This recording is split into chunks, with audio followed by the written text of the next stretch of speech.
Chapter 1. The Scent of Rain and Iron. The world ended at the edge of the verdant ring. At least that's what it felt like to Elara. She stood, toes digging into the soft, dark earth, her hand resting on the rough, silver-barked trunk of the last sentinel oak. Before her, the forest she called home, a sprawling, vibrant tapestry of life known as the Glimmerwood, simply stopped. Beyond the tree line lay a vast, silent expanse of cracked, reddish earth, stretching to a horizon blurred by heat haze. The Barrens. A place of dust, forgotten gods, and stories meant to scare children into behaving. A warm, dry wind whispered through the leaves above her, carrying the familiar scent of damp moss, blooming night flowers, and the rich, decaying sweetness of the forest floor. But underneath it, faint and metallic, was another smell. The scent of the Barrens. The scent of dust and old blood. The scent of nothing. Elara pulled her hand from the tree, her fingers tracing the simple woven bracelet on her wrist, a gift from her father, made from strands of resilient barren grass, and a single chipped piece of blue river stone. It was a reminder, a warning. Stay within the ring. Everyone in the village of Oakhaven obeyed that unspoken law. The Glimmerwood provided everything: shelter in its ancient trees, food in its bountiful groves and streams, and protection in its deep, shadowy heart. The Barrens provided only death. The sun was a relentless, scorching eye out there. The nights were freezing, and the few things that were said to survive in that wasteland were not things any sane person would want to meet. Yet, Elara found herself drawn to the edge, again and again. It was a quiet rebellion, a compulsion she didn't fully understand. While other 17-year-olds were practicing their crafts or gossiping in the sun-dappled village square, Elara was here, staring into the emptiness, feeling a pull so strong it was like a physical ache in her chest. They say if you stare into the void long enough, it starts staring back. Elara jumped, her heart leaping into her throat. She spun around, one hand flying to the small knife sheathed at her belt. Kaelen leaned casually against a nearby oak, a lopsided grin on his face. His clothes were smudged with soil, and a few leaves were tangled in his unruly brown hair. He held a wicker basket filled with luminescent mushrooms that cast a soft blue glow onto his features. "By the roots, Kael! Don't do that!" Elara hissed, willing her heartbeat to slow. "I could have stabbed you! You've been saying that for years, and you've never once managed to get the drop on me," he said, pushing off the tree and walking toward her. His grin softened into a look of gentle concern. "What are you doing out here, El? Really, it's the third time this week." Elara sighed, turning back to gaze at the Barrens. "I don't know. Just thinking." Kaelen came to stand beside her, his shoulder brushing hers. He followed her gaze, his own smile fading as he took in the desolation. "There's nothing to think about out there. Nothing but trouble." He nudged her with his elbow. "Come on, Old Man Hemlock was asking after you. Said the hinges on his door are singing that high, grating song again. He'll pay you in honey cakes." Elara was the village tinker. It wasn't a glamorous title, but it was hers. While others had affinities for growing things or healing or hunting, Alara's hands understood metal, wood, and mechanics. She could feel the ache in a warped hinge, hear the complaint of a misaligned gear. Fixing things was the one time the constant, restless feeling in her soul went quiet. "Honey cakes are a powerful lure," she admitted, offering him a small smile. "Stronger than the lure of that?" Kaelen said, jerking his thumb toward the barren expanse. Before Elara could answer, a deep, dissonant gong echoed through the forest, rolling from the village center. Once, twice, 3 times. All the humor drained from Kaelen's face. The summoning bell. The bell was only used for 2 things: celebrations or danger. The rhythm was all wrong for a celebration. A cold knot of dread tightened in Elara's stomach. Without a word, they both turned and broke into a run, plunging back into the dappled shadows of the Glimmerwood. They moved with the practiced ease of those born among the trees, their feet finding familiar roots and soft paths. The gentle, familiar sounds of the forest, the chirrup of crystal-winged insects, the chatter of tree kits, seemed muted now, hushed by the ominous echo of the bell. They burst into the circular clearing of Oakhaven. The village was built not on the ground, but within and around a grove of massive ancient oaks, their branches intertwined to form a natural canopy. Homes were carved into the great trunks, or built on sturdy platforms nestled among the boughs, connected by rope bridges and winding staircases. It was a place of harmony and life. But now that harmony was shattered. The villagers were gathered in a hushed, anxious crowd around the central fire pit. Their faces were pale, etched with fear. Elara's eyes scanned the crowd, finding her father, Ronan, near the front. His broad shoulders were tense, his face grim as he spoke with Elder Moira, the village leader. Elara pushed her way through, Kaelen close behind. "What is it?" Elara asked, reaching her father's side. "What's happened?" Ronan's gaze was fixed on the far side of the clearing. His hand rested on the head of his wood axe, his knuckles white. "Riders," he said, his voice a low rumble. "From the Barrens." Elara's blood ran cold. From the Barrens. It was impossible.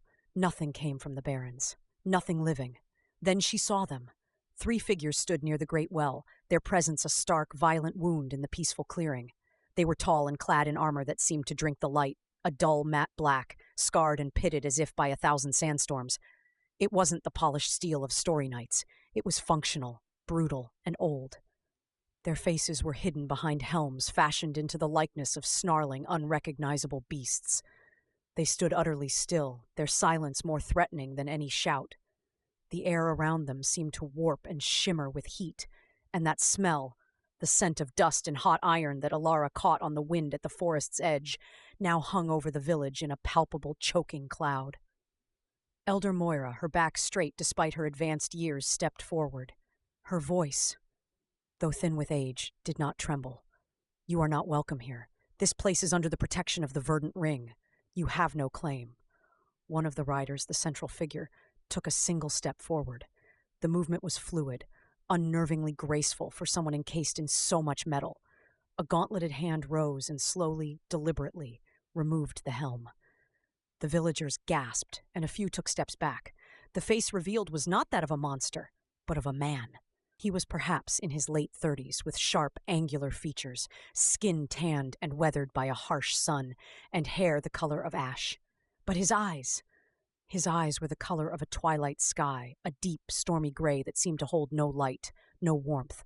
They swept over the crowd with a cold, assessing gaze that made Elara feel like a specimen pinned to a board. "Your protections are fading, old woman," the man said. His voice was low and smooth, but it carried through the silent clearing like a blade being drawn. "The world is changing. The old magic wanes, and we are here to collect what is owed." "Owed?"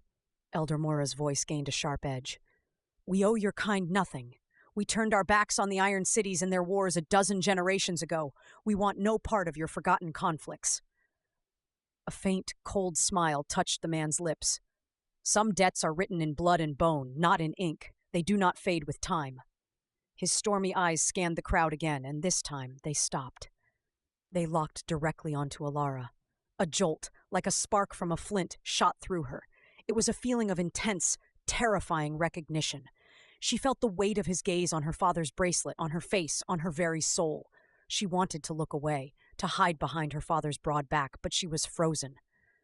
"The debt is a life," the rider said, his voice dropping to a near whisper that somehow carried even further.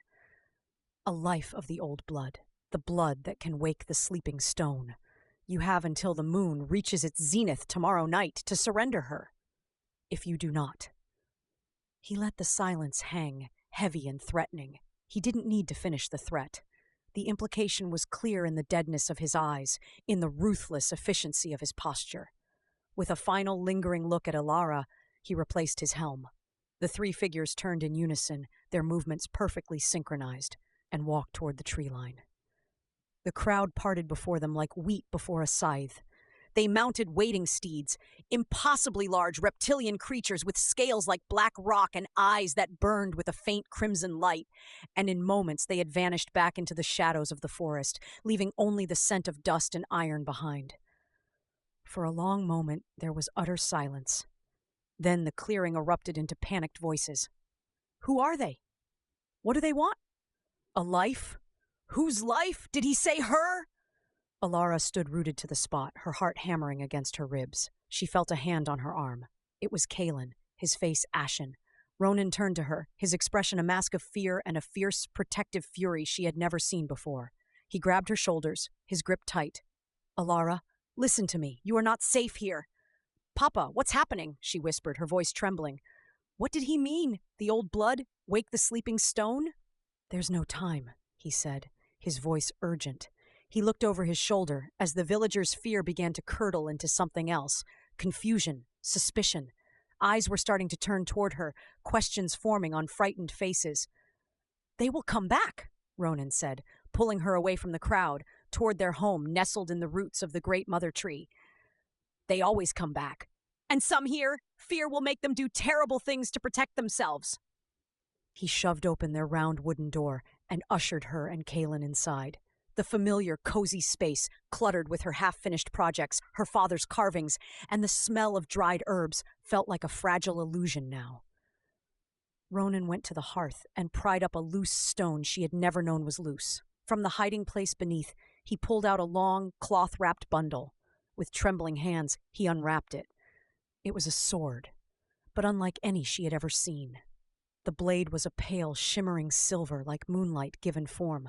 The hilt was carved from a single piece of dark wood inlaid with veins of that same strange metal. It was beautiful, ancient, and utterly lethal. "This was your mother's," Ronan said, his voice thick with emotion. "She told me to give it to you only if the world found its way to our door again. It has!" "My mother?" Elara breathed, her mind reeling.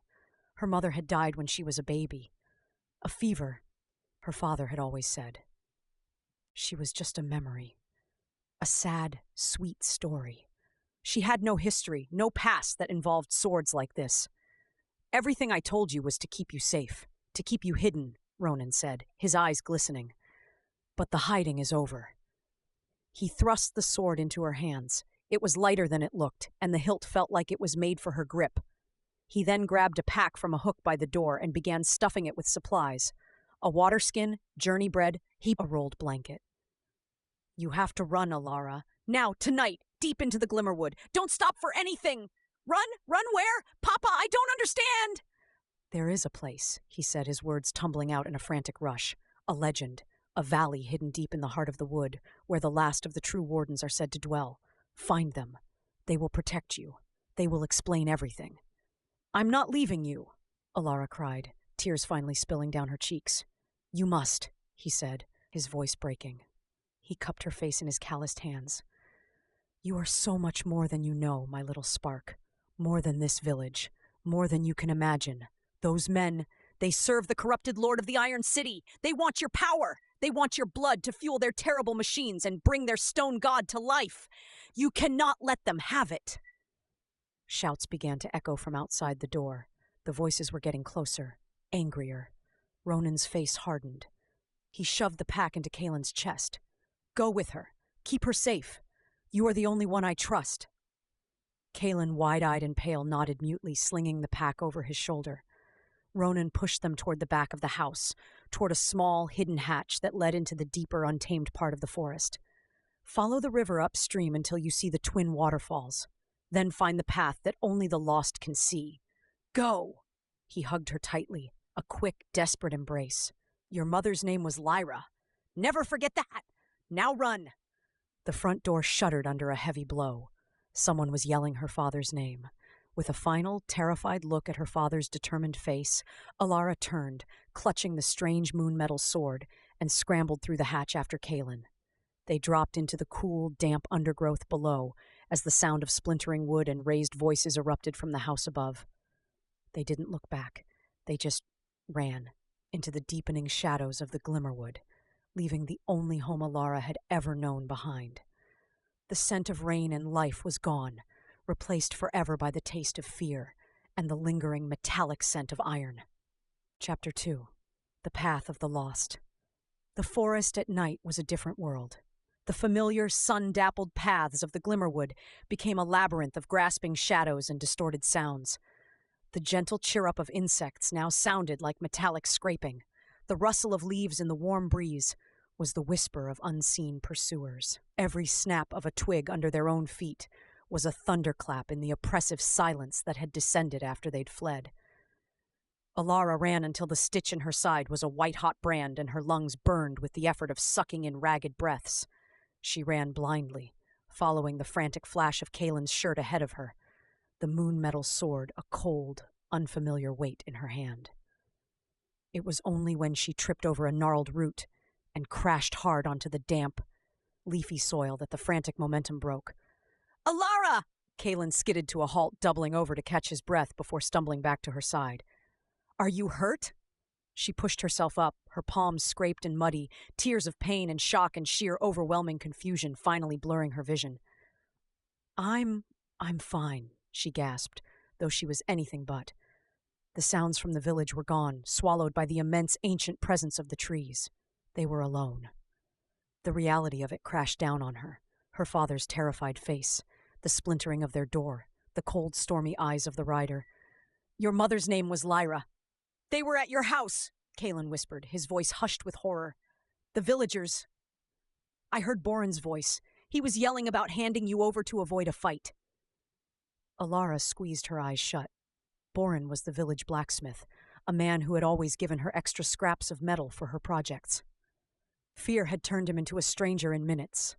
"My father, he was buying us time," Kaelen said firmly, though his own fear was palpable. He offered her a hand and pulled her up. "He'll be okay. He's Ronin. He can talk sense into anyone." Elara wanted to believe it, but the memory of the mob's anger was a cold stone in her gut. She looked down at the sword in her hand. In the faint moonlight filtering through the canopy, the blade seemed to hold its own luminescence, a soft, cool glow that made the strange veins in the darkwood hilt pulse faintly. Your mother's. Everything she knew about herself was unraveling. Her mother wasn't a gentle weaver who died of a fever. She was a woman who owned a weapon of impossible craftsmanship, a woman whose blood was apparently a debt to be collected by armored monsters from a dead land. "What did he mean, the blood that can wake the sleeping stone?" Elara murmured, more to herself than to Kaelen. "I don't know," Kaelen admitted. He unslung the pack her father had given him and rummaged inside, pulling out the water skin. He handed it to her. "But we can't figure it out here. We need to keep moving. They'll organize search parties, both from the village and from them." The thought of those silent, black-armored riders moving through the trees sent a fresh wave of terror through her. She took a long drink of water, the coolness helping to clear her head slightly. "The river," she said, her voice steadier. "He said to follow the river upstream." Kaelen nodded, taking the water skin back and taking a quick sip himself. "I know where we are. The Serpent's Tongue is just east of here. This way." He shouldered the pack again and led the way, his movements quieter now, more deliberate. Elara followed, the sword held tightly. She felt a strange comfort from its weight, a connection to a mother she never knew, a tether to a past that was suddenly, terrifyingly relevant. They found the river a few minutes later, a wide silver ribbon cutting through the forest, its gentle gurgle a soothing, normal sound in the madness. They kept to the bank, moving upstream, away from Oakhaven. The moon, a bright sliver in the sky, painted a path on the water's surface. For hours they walked in silence, their exhaustion a heavy cloak. The initial surge of adrenaline had faded, leaving behind a deep, aching weariness. Alara's mind churned, replaying the events at the village, the rider's words, her father's desperate confession. "He lied to me, Kael," she said finally, her voice small in the vastness of the night. "My whole life! About everything!" Kaelen was quiet for a moment, navigating around a large, moss-covered boulder. "Or he protected you," he said softly. "Would knowing have made any difference before today? Would you have been happier growing up knowing that?" He gestured vaguely back in the direction they'd come, encompassing the riders, the threat, the unknown. Elara didn't have an answer. Would she? She thought of her childhood, spent tinkering with broken tools, climbing trees with Kaelen, learning the rhythms of the forest. It had been simple. It had been safe. A lie, perhaps, but a comfortable, loving one. "I suppose not," she conceded. "He loves you, El. He was trying to keep you from whatever this is." Kaelen sighed. "My parents never told me the outside world was full of ironclad lunatics who show up and demand people as payment. But I guess that's just common sense." Despite everything, a weak laugh escaped Alara's lips. "Common sense. Exactly. Your dad was just being sensible. A bit dramatic with the secret swords and hidden hatches, but sensible. His attempt at humor was a lifeline. She clung to it. They walked on, the rhythm of their footsteps and the river's flow becoming a monotonous drone. The night deepened, and the forest grew colder. Alara's thin tunic did little to ward off the chill. "We should find a place to rest until dawn," Kaelen suggested, his teeth starting to chatter. "We can't see anything, and we're no use to anyone if we fall in the river." He was right. They found a small hollow formed by the roots of a gigantic willow tree that leaned out over the water. It was sheltered and hidden from casual view. Kaelen unpacked the blanket and they huddled together under it for warmth, their backs against the rough bark of the tree. Elara laid the sword across her lap, her fingers never leaving the cool metal of the hilt. Sleep was a fractured, fearful thing. Every rustle of a leaf was a rider dismounting. Every hoot of an owl was a signal. She drifted in and out of consciousness, her dreams a chaotic mix of her father's desperate eyes and the rider's cold smile. She was jolted awake by the first rays of dawn piercing through the canopy.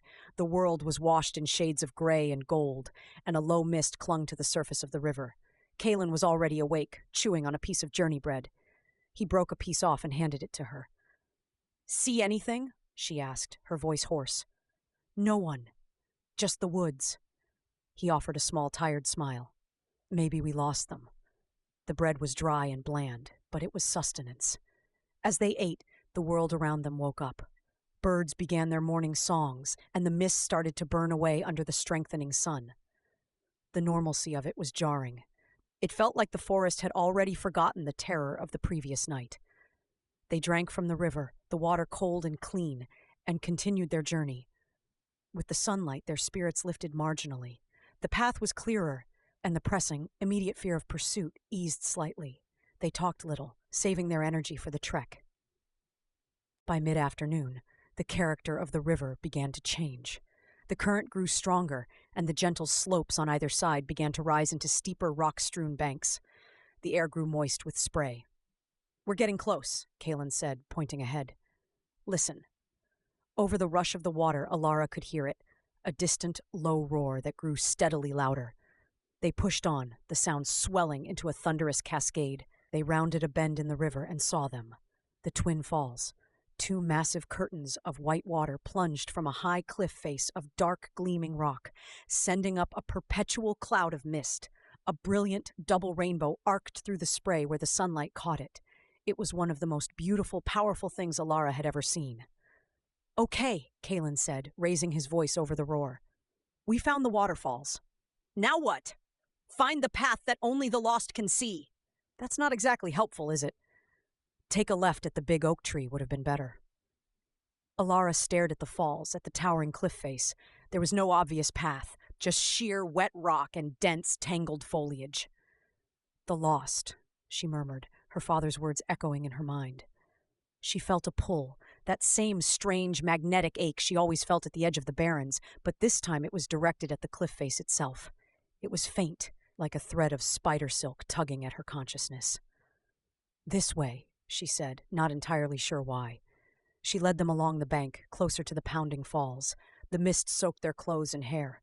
She kept her eyes fixed on the rock wall, searching for something, anything, that looked like an entrance.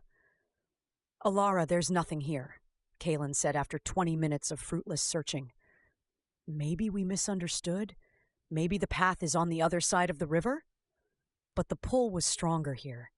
It was coming from behind a thick curtain of vines that cascaded down the rock face near the base of the right-hand waterfall. Without hesitation, she walked toward it, pushing the heavy, wet tendrils aside. Kaelen gasped.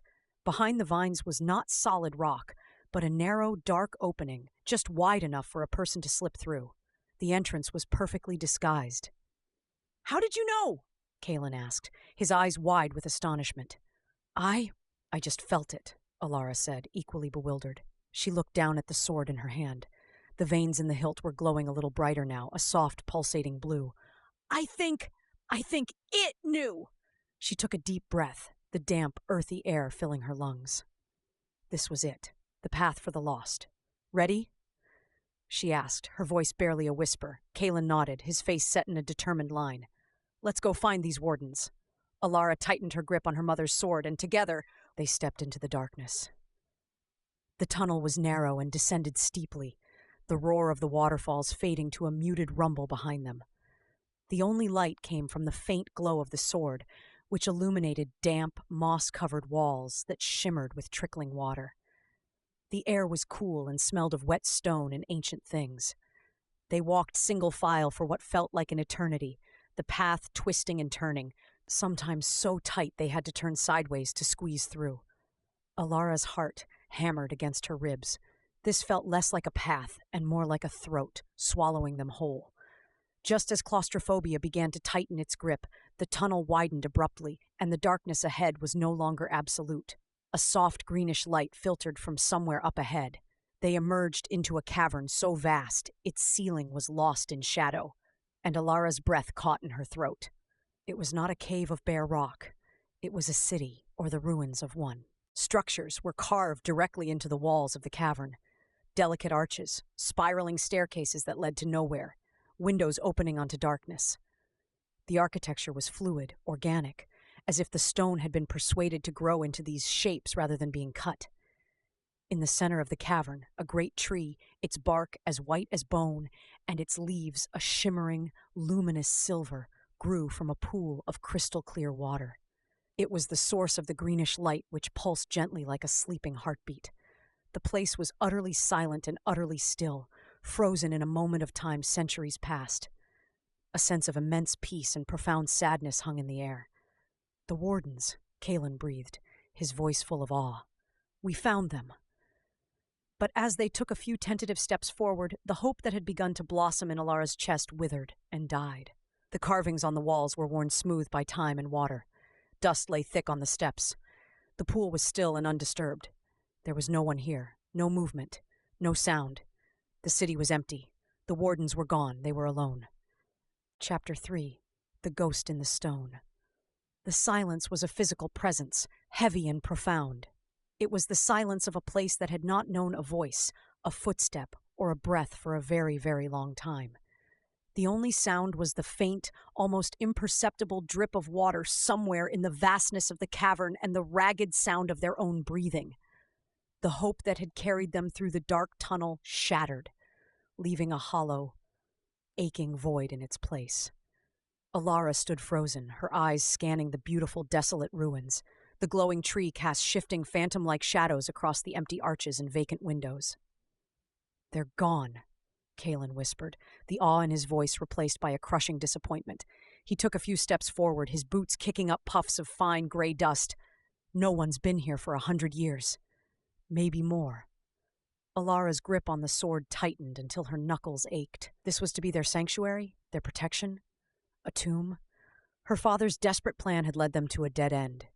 A beautiful, heartbreaking dead end. She walked slowly toward the central pool, drawn to the luminous tree. Its roots, like veins of polished ivory, twisted into the clear water. Up close, she could see that the light from its leaves wasn't a solid glow, but a slow, rhythmic pulse, like a heart beating once a minute. It was alive. This one tree, in this forgotten place, was still alive. "What do we do now?" Kaelen's voice echoed slightly in the immense space, a trespass on the holy quiet. "We can't go back. We can't stay here. There's no food. No!" He trailed off, sinking onto a low, carved bench near the water's edge, the pack slipping from his shoulder to the floor. The reality of their situation was settling on him, heavy and bleak. Elara didn't answer. She sheathed the sword in her belt.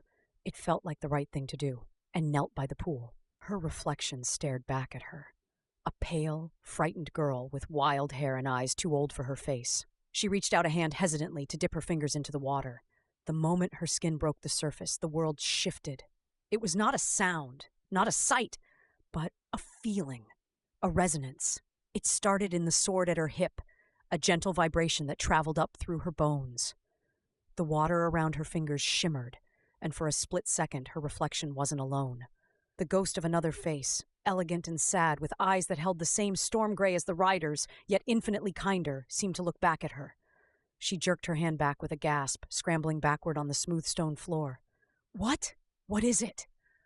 Kaelen was on his feet instantly, his own weariness forgotten. "Did you see that?" Elara breathed, her heart hammering. See what? I just saw you touch the water and jump like you'd been shocked.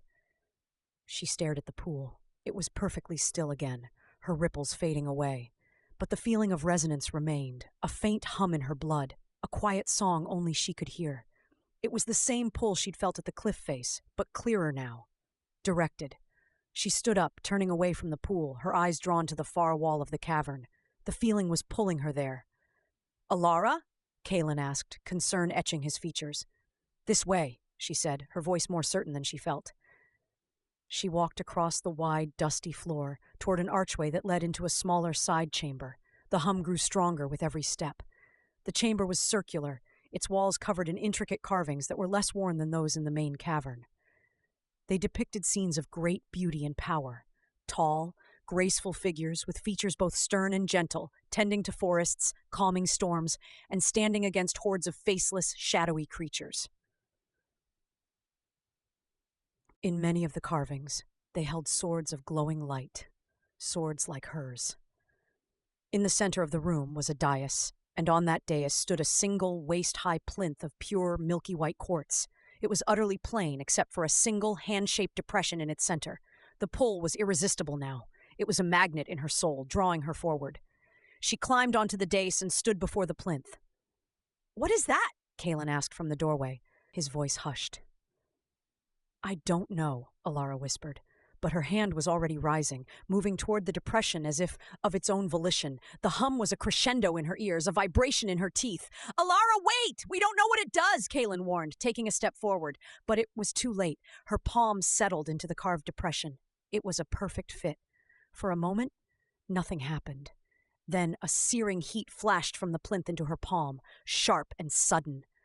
She cried out and tried to pull away, but her hand was locked in place. The milky quartz of the plinth began to glow, the light spreading from her hand outwards like a ripple in a pond, flowing up through the carvings on the walls. The entire chamber blazed with light. The figures in the carvings seemed to move, their stories unfolding in a silent, brilliant panorama. The hum became a voice, not in her ears, but in her mind. It was a woman's voice, tired and ancient, yet filled with a love so immense it brought tears to Elara's eyes. "Daughter of Lyra, child of the verdant blood, we have waited." Images and sensations flooded her, too fast to fully comprehend.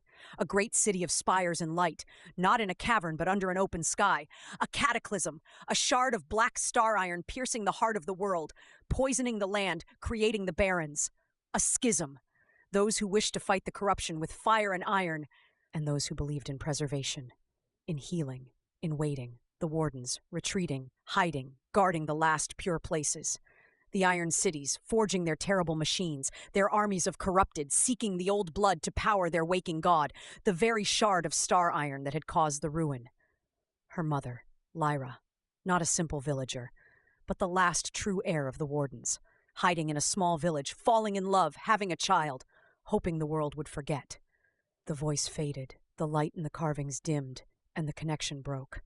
Elara stumbled back, her hand falling from the plinth. It was numb, but unburned. On her palm, a faint silvery mark now glowed, a simple, elegant glyph that looked like an intertwined root and star.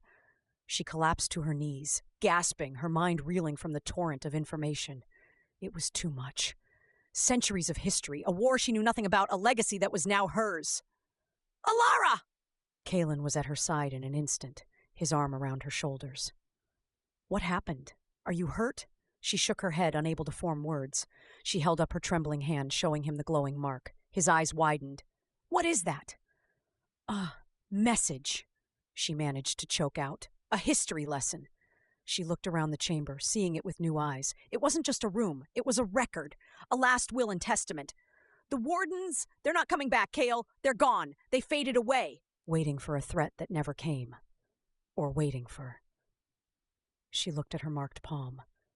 For me. The weight of it was unbearable. She was the debt to be collected. Her blood was the key to the Iron City's terrible ambition. She was the reason her home had been torn apart. A soft sound made them both jump. It wasn't a drip of water. It was a scrape of stone on stone. They turned toward the doorway to the main cavern. A figure stood there, silhouetted against the gentle glow of the silver tree. It was not one of the riders. It was roughly hewn from the same dark rock as the cavern, 7 feet tall, its form bulky and powerful. 2 points of soft green light burned in its head where eyes should be. It took a step forward, its movement accompanied by the grating sound of shifting stone. Then another. Kaelen scrambled to his feet, pulling Elara up with him. He grabbed a rock from the floor, holding it like a club. "Stay back!" The stone creature paused. It did not seem aggressive. It tilted its head, the green lights of its eyes fixed on Elara, specifically on the glowing mark on her hand. It raised one massive, blunt hand and made a slow, deliberate gesture, pointing first at her mark, then at itself, and finally out toward the main cavern. "I don't understand," Elara said, her voice trembling. The creature made the gesture again, more insistently. It then turned and walked back into the main cavern, its heavy footsteps echoing. It stopped and looked back, as if waiting for them to follow. "It's a guardian," Elara realized, the knowledge surfacing from the flood the plinth had given her. A stone word. A remnant. "It's been sleeping. The plinth, I woke it up." "Is it friendly?" Kaelen asked, not lowering his rock. "I think it's the only friend we've got," Elara said. Hesitantly, they followed the creature back into the vast main chamber. It led them away from the pool and toward a section of the wall they hadn't explored. With a strength that seemed impossible, it placed its hands on a section of the wall that looked no different from any other and pushed. With a deep, grinding rumble, a section of the rock slid inward, revealing another, smaller tunnel, this one sloping upwards. The stoneward gestured into the tunnel, then pointed at Elara and Kaelen. "It wants us to go that way," Kaelen said, stating the obvious. "But where does it lead?" Elara asked the creature. It couldn't speak. It simply pointed again, more urgently. Then it turned its glowing eyes back the way they had come, toward the entrance tunnel. It took a stance in front of that passage, its feet planting firmly on the ground, its stone body squaring up as if for a fight. It was standing guard. A distant sound echoed from the entrance tunnel. A sound that was decidedly not the drip of water. It was the metallic scrape of armor and the steady, ominous tread of booted feet. The riders, they had found the path. The stoneward looked back at them one last time and made a sharp, shooing motion with its hand toward the new tunnel. Its message was clear. "Go! I will hold them!" Elara and Kaelen didn't need to be told twice. They grabbed the pack and plunged into the new tunnel, just as the first black-armored figure emerged from the entrance passage into the cavern behind them. The last thing Elara saw before the darkness swallowed them was the stoneward lowering its head and charging toward the riders with the force of a landslide, its roar of challenge filling the ancient cavern. Chapter 4. The Sun-Scorched Path. The sound of the battle behind them was a nightmarish symphony of shattering stone and clanging metal, echoing up the narrow tunnel. It was followed by a deafening roar of collapsing rock, and then silence, a final, absolute silence. Elara stumbled, her heart clenching. The stoneward was gone. It had sacrificed its ancient existence to buy them seconds.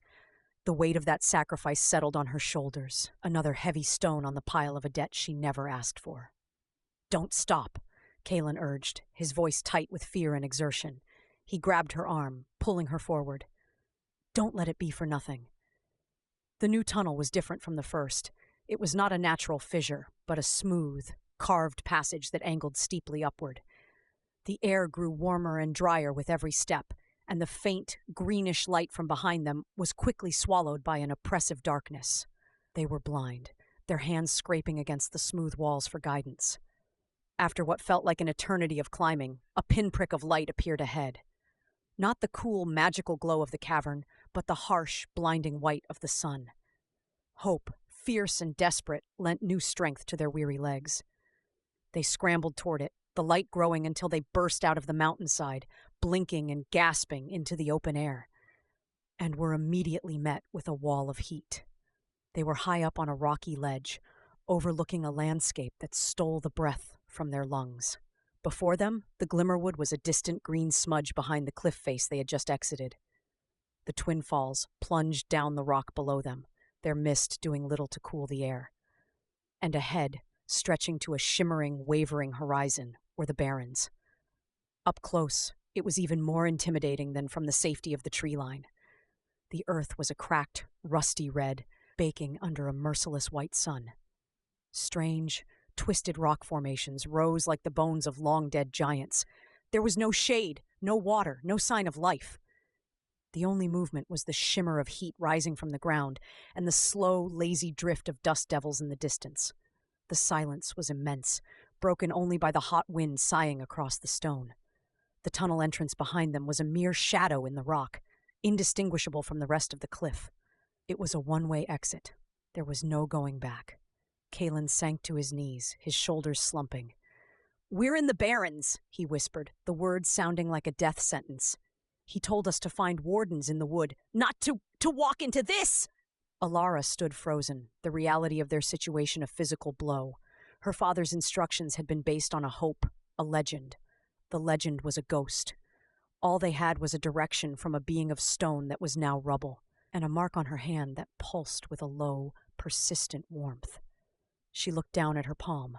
The silvery glyph seemed to shimmer in the harsh light.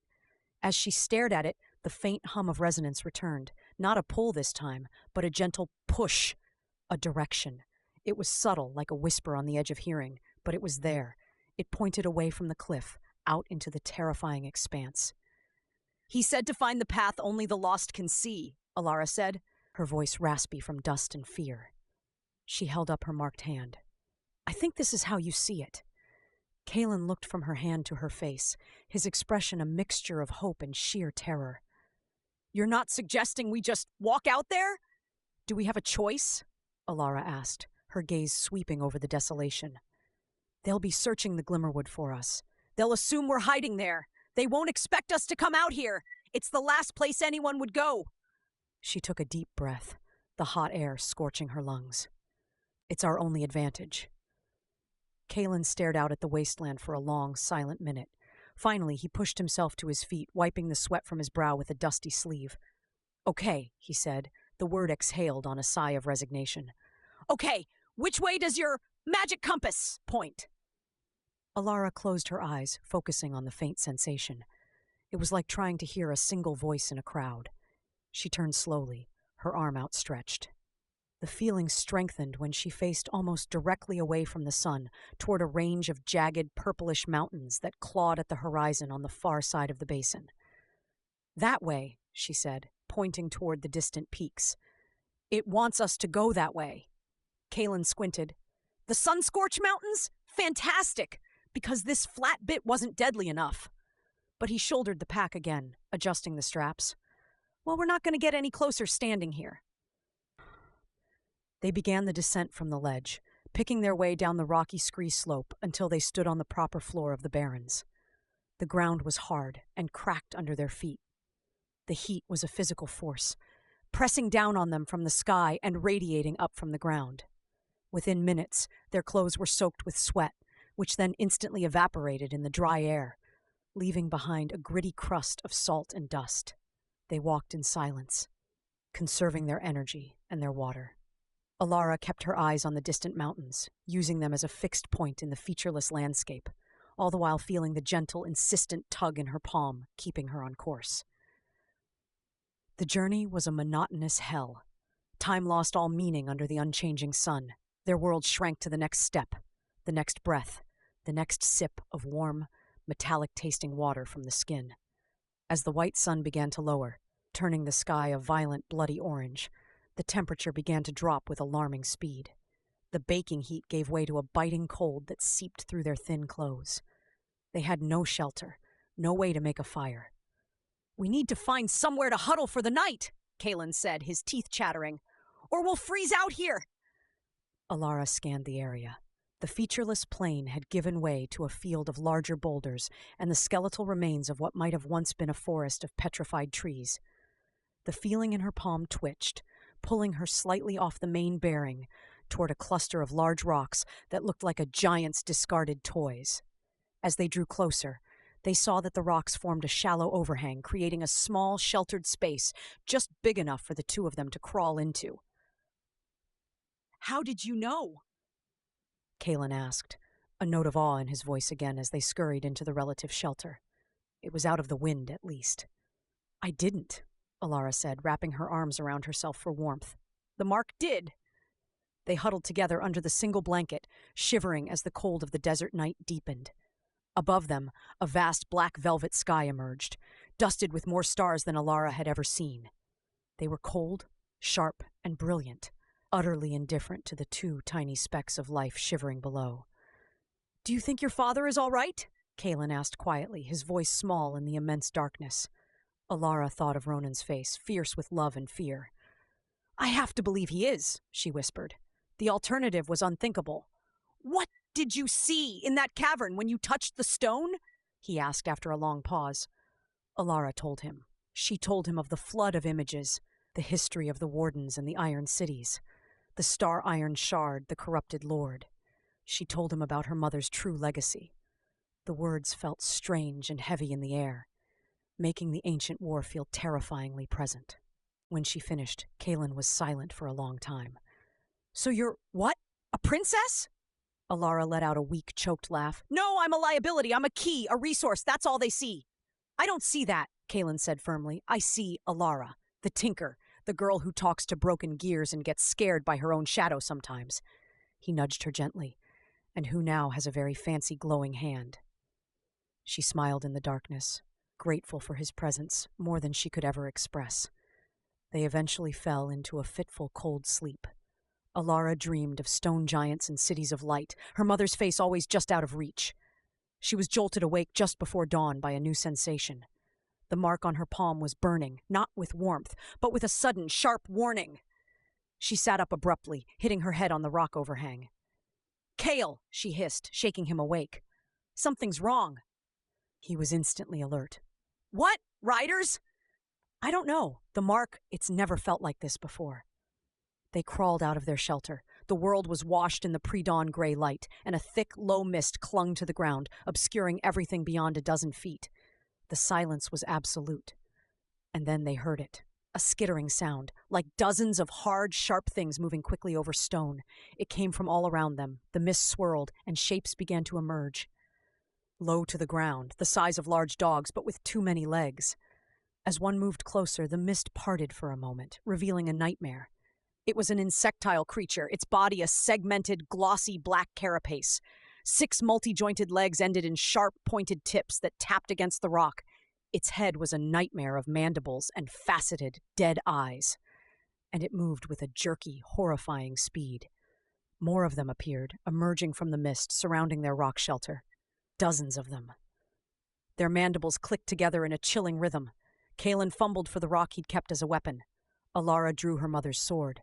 The blade glowed with a cool, steady light in the gloom, and the creatures recoiled slightly, their clicking becoming agitated. But they didn't retreat. They began to close in, a circling, skittering wall of chitin and hunger. They were trapped. The barrens didn't just hold heat and cold. It held monsters. Chapter 5. The Tinker's Edge. The circle of creatures tightened, their clicking mandibles a horrifying percussion to the frantic beat of Elara's heart. The sword in her hand felt both impossibly heavy and flimsy. It was designed for elegance and skill, not for hacking at nightmare insects. "Back to back!" Kaelen yelled, his voice high with panic. He brandished his rock, swinging it in a wide, threatening arc. The creatures skittered back from the movement, but only for a second. They were testing, probing for weakness. Elara pressed her back against his, the solid contact a small anchor in the rising tide of terror. The mark on her palm was a live wire, screaming a silent alarm. The sword's glow seemed to be the only thing giving the creatures pause, making them hesitant to lunge directly at the light.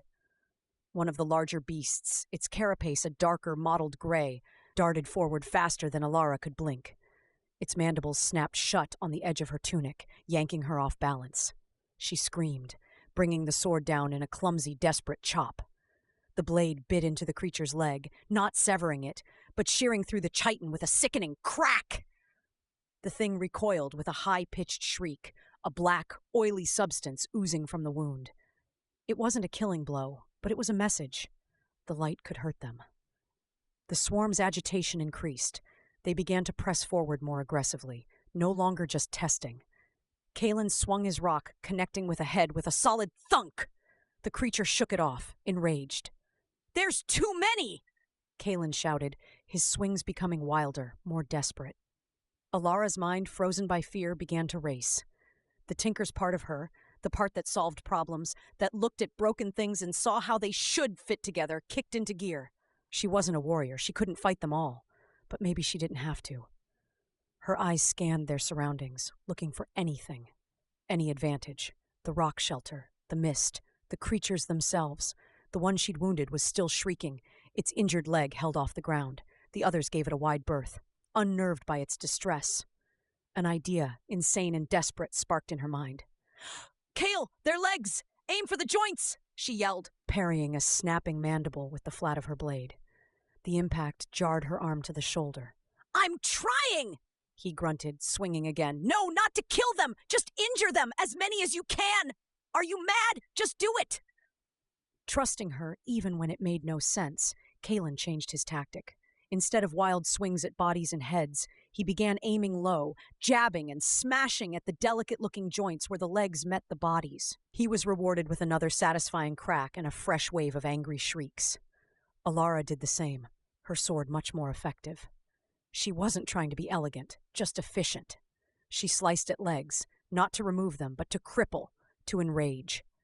The oily black fluid began to slick the stones around them. Soon, 3 of the creatures were hobbling and shrieking, their movements becoming erratic and violent. They snapped not only at Elara and Kaelen, but at the other creatures around them, their pain and fear turning them into unpredictable weapons. The tight, organized circle of the swarm began to break down into chaos. "Now what?" Kaelen panted, sweat pouring down his face. The strategy was working, but they were still surrounded, and their energy was fading fast. "The mist!" Elara said, her eyes fixed on the thick gray blanket around them. "We run now! Follow me!" She didn't wait for a response. Letting out a yell, she lunged forward, not at the creatures, but toward the gap created by the injured one's chaotic flailing. She swung the sword in a wide, blinding arc, its light flaring. The creatures directly in her path recoiled from the sudden movement and the painful glow. It was all the opening they needed. She burst through the circle, Kaelen right on her heels. They plunged into the mist, their visibility reduced to almost nothing. The skittering and enraged shrieks followed them, but the mist swallowed the exact direction. "Don't stop!" Elara gasped, running blindly, trusting the burning pull in her palm to guide her away from the immediate danger. The land began to slope downward, and the mist grew even thicker, clinging to a low area between the rocks. They stumbled into a dry riverbed, its banks steep and lined with brittle, dead brush. The mist was pooled here like a shallow lake. "In here!" Elara grabbed Kaelen and pulled him down into the riverbed, behind a large, half-buried boulder. They pressed themselves into the dirt and rock, trying to make themselves as small as possible, their chests heaving as they fought to quiet their breathing. The sounds of the swarm were all around them, echoing strangely in the fog. Clicking, skittering, enraged shrieks, but the sounds were confused, directionless. The creatures were searching, but the mist and the chaos Elara had engineered had disoriented them. For what felt like an eternity, they hid, listening to the nightmares move past them. The sounds gradually fading as the swarm moved on, searching for easier prey elsewhere. Slowly, the tension drained from Elara's body, leaving her trembling and weak. The pre-dawn gray began to lighten into the pale gold of morning, and the mist started to burn away. Kaelen was the first to speak, his voice a hoarse whisper. "By the roots, Elara! That was—" He shook his head, a slow grin spreading across his dusty face. "That was brilliant." Elara let out a shaky breath, a hysterical laugh bubbling in her throat. "It was stupid. We could have been killed." "We would have been killed if you'd just tried to fight," he said. He looked at her with a new kind of respect. "You didn't fight them. You rewired them." The description was so perfectly, uniquely Kaelen that she did laugh then, the sound tinged with relief and exhaustion. She looked down at the sword, now dormant and cool in her hand. She hadn't used it like a warrior. She'd used it like a tool. A very sharp, very dangerous tool. She looked at her palm. The mark's burning warning had faded back to its usual gentle warmth, still pointing insistently toward the distant mountains. "Come on," she said, pushing herself to her feet. Her muscles screamed in protest. We need to put as much distance between us and that swarm as possible before the sun gets high. They climbed out of the riverbed. The landscape was revealed in the morning light, just as harsh and unforgiving as the day before. But something had changed. They had faced a horror of the barrens and survived. Not through strength of arms, but through cunning. As they walked, the white sun climbing its relentless path, Elara felt a small, fragile confidence begin to grow. She wasn't a warrior. She was a tinker. And if this broken world was a machine that had gone wrong, then maybe, just maybe, she was the right person to fix it. They found a rhythm to their march, taking turns sipping water, their eyes constantly scanning the horizon. The encounter with the swarm had sharpened their senses. The barrens were not empty. They were a hunting ground. Late in the afternoon, as the heat began to once again become unbearable, Kaelen pointed to a dark smudge on the horizon that wasn't the mountains. "What is that?" Elara squinted, shielding her eyes. It looked like a structure of some kind. As they drew closer, the details resolved. It was a wreck. The skeleton of a massive metal vehicle lay half buried in the sand, tilted on its side. It was like nothing Elara had ever seen, all rusted iron plates, huge petrified wheels, and strange pipe-like protrusions. It was a relic of the Iron Cities, a machine from the old wars that had finally given up and died in the dust. "Whoa!" Kaelen breathed, his natural curiosity overcoming his weariness. He jogged ahead, circling the wreck. "Look at the size of it! What do you think it was for?" Elara approached more slowly, the tinker in her fascinated and repulsed at the same time. This was the technology of the enemy, the technology her blood was meant to fuel. She ran a hand over a rusted plate, and a shiver went down her spine. The mark on her palm gave a faint, curious pulse. "It's still got a whisper of power in it," she murmured. A very, very old one. Kaelen had climbed onto the tilted hull, peering into a dark opening. "Hey, there's a hatch down here! It's ah!" He vanished from view, swallowed by the darkness of the wreck with a yelp and a clatter of metal. "Kael!" Elara scrambled up after him, her heart in her throat. She peered down into the hole. "Kael, are you all right?" A moment of silence, then a groan. "Yeah, I'm okay. Just landed on something crunchy." His voice echoed from inside. "Elle, you need to see this."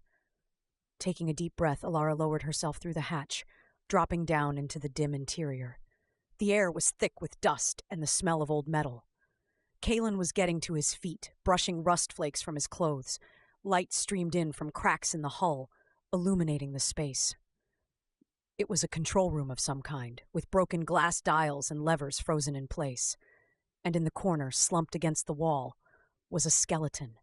It was clad in the tattered remains of a uniform, not the black armor of the riders, but a simpler brown leather. A rusted rifle lay across its lap. It wasn't a soldier of the Iron Cities. It was something else.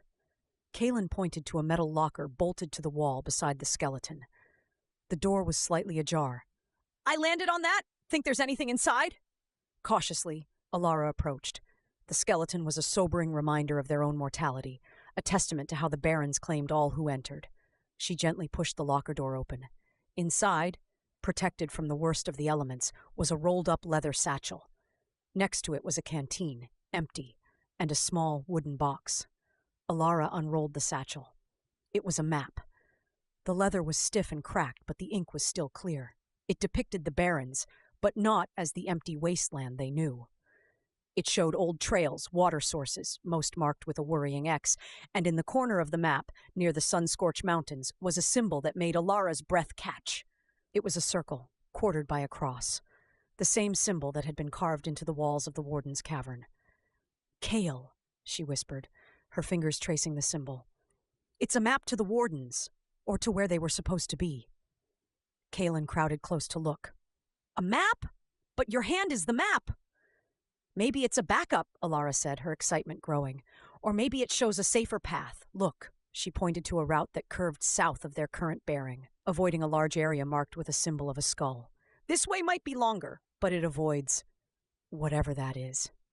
She then opened the small wooden box. Inside, nestled on a bed of faded velvet, were two objects. One was a compass, but its needle spun lazily, uselessly, as if the magnetic fields here were all wrong. The other was a slender cylinder of polished brass with a complex lens at one end. "What is it?" Kaelen asked. Elara picked it up. It felt familiar in her hand, like a tool she'd never learned to use but instinctively understood. She held it up to her eye and pointed it toward a crack of light. The world through the lens was washed in a faint golden hue. But as she slowly panned it across the rusted interior of the wreck, something else happened. On a section of the wall, where to her naked eye there was only rust and decay, a series of faint, glowing symbols appeared through the lens. They were instructions. Warnings. She lowered the device, her mind reeling. "It's a revealer," she said, the name coming to her as if she'd always known it. "It shows things that are hidden, things written in light, or magic." They looked at each other, the significance of the find settling around them. They were no longer completely blind. They had a map, however old, and they had a key to seeing the unseen. The skeleton in the corner no longer seemed like just a warning. It was a gift. A message from the past, from someone else who had tried to cross the barrens, offering a helping hand to those who would come after. They had faced death and found a guide. The sun-scorched mountains no longer seemed like an impossible destination, but a difficult journey they might just survive. Chapter 6. The Whispering Canyon. The wreck became a temporary sanctuary. They spent the rest of the afternoon in its shade, poring over the map. The skeleton, whom they silently named their unseen guide, felt less like a morbid presence and more like a companion. They gave him a respectful burial in the sands outside, marking it with a piece of rusted metal, a small acknowledgement of the debt they could never repay. The map was a revelation. It gave names to the terrifying emptiness. The field of boulders where they'd fought the swarm was labeled the Scuttling Deeps. The dry riverbed where they'd hidden was the Serpent's Ribbon, a name that made them both shudder in retrospect. Their current bearing, the direct line toward the mountains that Elara's mark insisted on, cut straight through an area marked with a stark black skull and the words, "The Sun's Anvil." "The Sun's Anvil," Kaelen read aloud, his voice grim. "That sounds thoroughly unpleasant." Elara traced the alternate route on the map with her finger. It curved south, following the line of the Serpent's Ribbon, until it fed into a deep, meandering canyon labeled the Whisper Path. This way is longer. It adds maybe 2-3 days to the journey, but it follows a canyon. There might be shade, maybe even water. "And it avoids the place called the Sun's Anvil," Kaelen added. "I am very much in favor of that." He looked from the map to Elara's marked palm. "But what does your internal navigator say?" Elara closed her eyes, focusing. The mark's pull was a steady, north by northwest thrum, directly toward the mountains and directly through the dreaded anvil. When she tried to visualize the southern route, the feeling didn't change or weaken. It was a fixed point on a compass. It didn't warn her away from the detour. It simply continued to indicate the ultimate destination. "It's not steering me," she concluded. "It's just pointing. It's up to us to find the best path to where it's pointing." The decision was made. They would take the longer, hopefully safer route. As the fierce heat of the day began to wane, they set out again, following the dry riverbed south. The journey was still arduous, but the map and the revealer changed everything. The map gave them context, turning a formless terror into a navigable, if deadly, landscape. The revealer, which Elara wore on a leather thong around her neck, was a constant source of fascination. She would periodically hold it to her eye, scanning the horizon. Sometimes she saw nothing. Other times, faint, ghostly symbols would appear on rock faces or etched into the hard-packed earth. Old trail markers, warnings about unstable ground, or arrows pointing toward long-vanished water sources. It was like walking in the footsteps of ghosts, following a path of faint light invisible to the naked eye. After a day's march, the Serpent's Ribbon began to deepen, its banks rising higher and steeper until they found themselves at the mouth of a vast canyon. The walls were layered in stripes of red and ochre rock, carved into fantastic shapes by millennia of wind and rare, violent floods. This was the Whisper Path. They entered as the sun dipped below the canyon rim, plunging the world into a deep, purple twilight. The temperature dropped instantly, a welcome relief. The silence here was different from the open barrens. It was a deep, echoing quiet, broken only by the wind sighing through the narrow passages high above. It truly did feel like a whisper. "We should stop for the night," Kaelen said. his voice hushed in the monumental space. "We won't get far in the dark, and this might be the best shelter we find."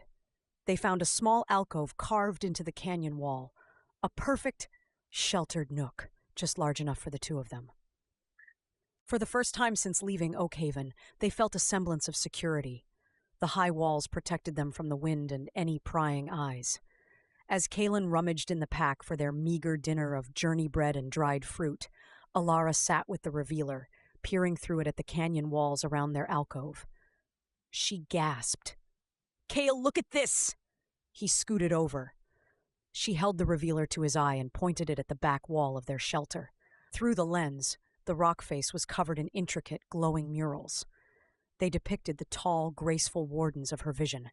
But they were here in this canyon. They were shown tending to strange, crystalline plants that grew from the rock, collecting water in glowing urns from hidden springs, and communicating with creatures made of light and stone. They were here, Kaelen breathed, lowering the device. This was one of their places. Elara took the revealer back, her heart pounding with a new kind of excitement. This wasn't just a path to a possible future sanctuary. It was a road through their past. She scanned the rest of the alcove and found, tucked into a corner almost invisible to the naked eye, a single hand-carved symbol, a circle with a dot in the center. On a hunch, she pressed her marked palm against it. There was a soft click, and a section of the rock wall, no wider than a dinner plate, slid inward and then aside, revealing a small, dark niche. Inside was a single object, a ceramic vial, sealed with wax and stoppered with a carved piece of jet. Gently, Elara retrieved it. It was cool to the touch. She broke the wax seal and pulled the stopper. A sweet, clean scent like rain on fresh earth filled the alcove. It was a smell so utterly out of place in the dry, dusty canyon that it made her eyes water with longing. "What is it?" Kaelen asked, leaning in. Elara carefully tipped a single, glistening drop onto her finger. It was clear and thick, like sap. I think it's water." But it was unlike any water she'd ever seen. It seemed to hold light within it. Acting on instinct more than knowledge, she touched the drop to her tongue. It was water, but more. It was the essence of purity. A single drop erased the parched feeling in her throat, spreading a cool, revitalizing energy through her weary body. The small aches and pains from their journey faded away. "It's amazing," she stammered, handing the vial to Kaelen. "Try it, just a drop." He did, and his eyes went wide. "It's like drinking a cool spring and a full night's sleep at the same time." They resealed the precious vial, saving it for true need. It was a gift, left behind by the wardens for any of their kind who might come this way. A message of hope hidden in the stone. The discovery changed the nature of their journey through the canyon. It became a treasure hunt. As they walked each day, Elara used the revealer constantly, searching the walls for hidden symbols, secret niches, and the story of the wardens. They found a few more caches, another vial of the precious energizing water, a small knife made of the same moon metal as her sword that seemed to never dull, and a roll of incredibly strong, silvery thread. They also found warnings. Faded, frantic paintings of the shadowy creatures from her vision, the corrupted, swarming through the canyon. Scenes of battle. And finally, a single stark image that made their blood run cold. A warden using a tool to collapse a section of the canyon ceiling, sealing a passage forever. The message was clear. The Whisper Path had been abandoned for a reason. They had been walking for 2 days in the canyon, its twisting course making it impossible to see far ahead. The initial wonder began to be replaced by a low, thrumming anxiety. The whispers of the wind started to sound like voices, and the towering walls began to feel less like protection and more like a prison. It was on the 3rd day that they found the gates. The canyon narrowed dramatically, funneling them toward 2 enormous stone doors set into the rock face. They were colossal, each 50 feet high, made of a single seamless piece of a strange, dark green stone that seemed to absorb the light. They were covered in carvings, complex patterns of interlocking roots and stars, now worn almost smooth by time. The doors were slightly ajar, open just enough for a person to squeeze through sideways. Beyond them was only darkness. The map called this the Silent Gate. There was no other annotation, no skull, no warning, just the name. Elara held up the revealer, her hand trembling slightly. Through the lens, the doors were covered in a furious, frantic script of light. Words layered over words, as if many people had tried to leave a message at once. Most were faded, but a few phrases burned brightly. "Turn back! The shadow lingers! The heart of the path is poisoned!" And at the very center of the doors, a symbol glowed with a fierce, urgent light, the circle quartered by a cross of the wardens. It was the same symbol that was on their map, marking their destination. The path led through this gate. Kaelen looked from the ominous messages to the narrow, dark opening. "We have to go through there?" "The map says this is the way," Elara said, her voice barely above a whisper. "The warden's symbol is on the other side." "The wardens also left messages saying, 'Turn back,'" Kaelen pointed out unhelpfully. Elara lowered the revealer. The pull from her mark was stronger here than it had ever been, a relentless, magnetic draw toward the darkness beyond the gate. It felt like a hook in her chest, pulling her forward. "We don't have a choice," she said, the words tasting like ash. "The direct route is the sun's anvil. We'd never survive. This is the only path we have." She looked at him, her fear reflected in his eyes. "We go through, quickly and quietly." They squeezed through the narrow opening, one after the other, entering the darkness beyond the silent gate. The air was stale and cold. The canyon here was not open to the sky. They were in a vast, subterranean tunnel, the ceiling lost in gloom high above. The only light came from the sliver of sky behind them and the soft glow of Alara's sword as she drew it. They had taken only a dozen steps when a sound froze them in their tracks. It was a dry, rasping scrape, like stone dragging over stone. Then another, and another. From the shadows ahead, points of faint, malevolent red light began to appear. One pair, then three, then a dozen. The scraping intensified, and shapes began to emerge from the darkness. They were vaguely humanoid, but twisted and broken, made of shattered rock, rusted metal, and dried, leathery flesh, all fused together in a horrifying mockery of life. Their eyes burned with a dull, red glow. In their hands, they clutched weapons of sharpened bone and corroded iron. They moved with a jerky, unnatural gait, their steps scraping against the stone floor. The corrupted. The foot soldiers of the Iron Cities. The wardens had tried to seal them away, but they had lingered, poisoning the heart of the path. And now they were awake. Chapter 7. The Heart of the Path. Time seemed to freeze. The only sounds were the dry, scraping footsteps of the advancing horrors and the frantic hammering of Alara's own heart. There were too many to count, their red eyes forming a wall of malevolent light in the oppressive darkness of the tunnel. "Back!" Kaelen yelled, his voice cracking with terror. "Go back!" They turned to scramble back toward the sliver of light, back toward the giant doors in the open canyon. But as they did, a deep grinding groan echoed through the cavern, followed by a thunderous boom that shook the ground beneath their feet. A cloud of dust billowed from the direction of the entrance, and the sliver of light vanished. The silent gate had shut. They were trapped. Panic, cold and sharp, lanced through Elara. They were cornered in a tomb of their own making. The scraping footsteps quickened, closing the distance. "The sword!" Kaelen shouted, fumbling for his own useless rock. "The light, Elara! It hurt the insects!" Elara raised the moon-metal blade, its cool glow pushing back the darkness, illuminating the nightmare forms of the corrupted. They did not recoil like the swarm creatures had. Their red eyes didn't even flicker. They simply kept advancing, their movements relentless, uncaring. The light was no deterrent. These things were born of a deeper, older darkness. The first creature reached them. It swung a crude axe made of a sharpened gear and a splintered bone handle. Elara parried on pure instinct, the impact numbing her arm. The force was immense. She wasn't fighting oversized insects anymore. She was fighting something with the strength of stone and the purpose of a machine. Kaelen lunged forward, smashing his rock into the thing's leg. It shattered against the petrified flesh and rock, barely leaving a mark. The creature backhanded him without even looking, sending him flying into the cavern wall with a sickening thud. He slid to the ground, dazed. "Kael!" Elara screamed. Distracted, she didn't see the second corrupted coming from her left. A clawed hand of fused metal and stone raked across her shoulder, tearing through her tunic and scoring deep lines of fire into her skin.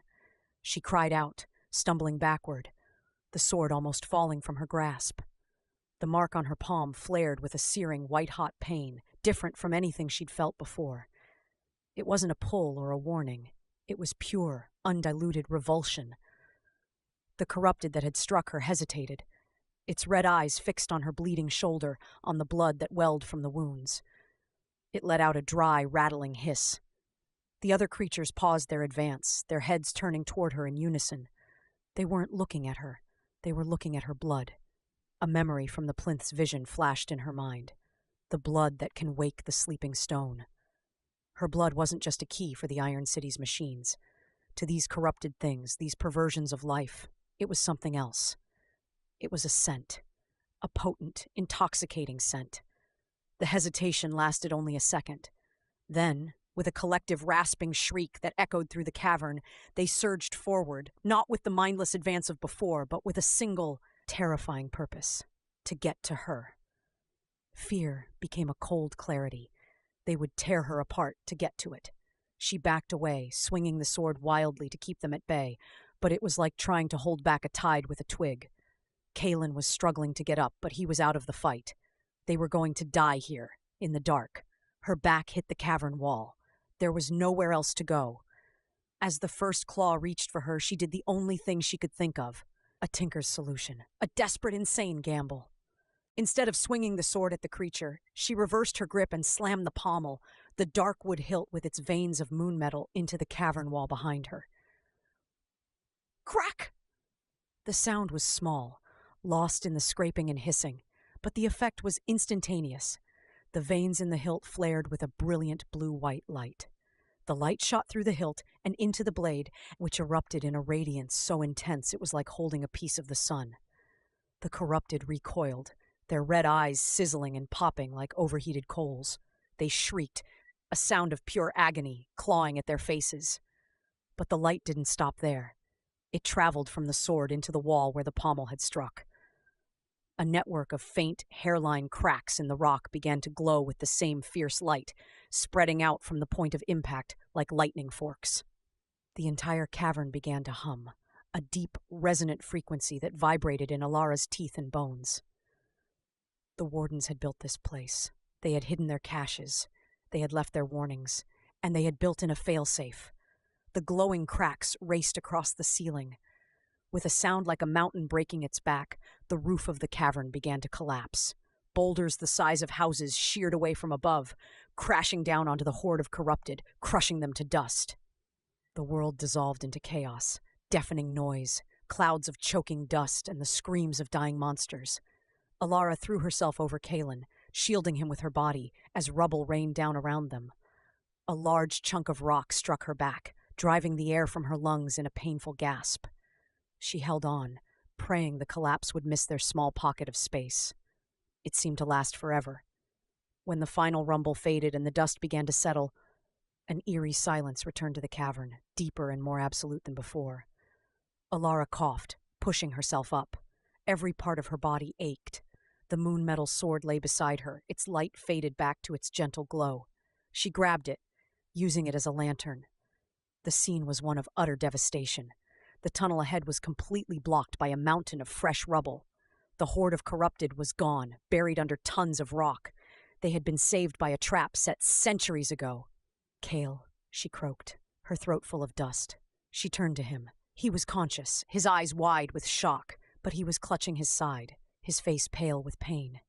"I think my ribs," he managed to say, each word a struggle. Panic surged again, but she forced it down. She was the tinker. She had to fix this. She ripped a strip of cloth from the bottom of her tunic and, using the last of their precious warden water from the ceramic vial, she cleaned the deep claw marks on her shoulder. The water stung, but then a cool numbness spread and the bleeding slowed to a trickle. She then turned to Kaelen. "Let me see," she said, her voice gentle but firm. He winced as she lifted his shirt. A large, ugly bruise was already spreading across his ribs. She probed gently. "I don't think they're broken," she said with more confidence than she felt. "Maybe just cracked, but you need to rest." It was the most impossible prescription in the world. She helped him take a sip of the warden water. The effect wasn't as miraculous as on her smaller wounds, but some color returned to his cheeks, and the lines of pain around his eyes eased slightly. They were alive. They were trapped. And Kaelen was hurt. The initial relief of survival gave way to a crushing despair. The way forward was sealed under a mountain of rock. The way back was sealed by the silent gate. They had a little water, a little food, and no way out. Elara sat back against the wall, the weight of their situation pressing down on her as heavily as the rock above. She had led them to their doom. Her father's trust, Kaelen's loyalty, the stoneward sacrifice, it would all end here in this dark, airless hole. She buried her face in her hands, the tears coming then, silent and hopeless. A faint noise made her look up. It was a scraping sound, but different from the corrupted.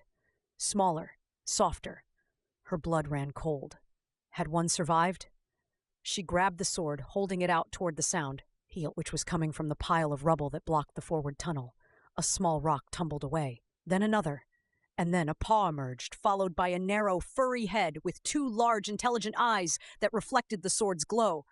It wasn't a monster. It was a creature about the size of a fox, with sleek gray fur and large, delicate ears. It sniffed the air, its eyes locking onto Elara. It didn't look afraid. It looked curious.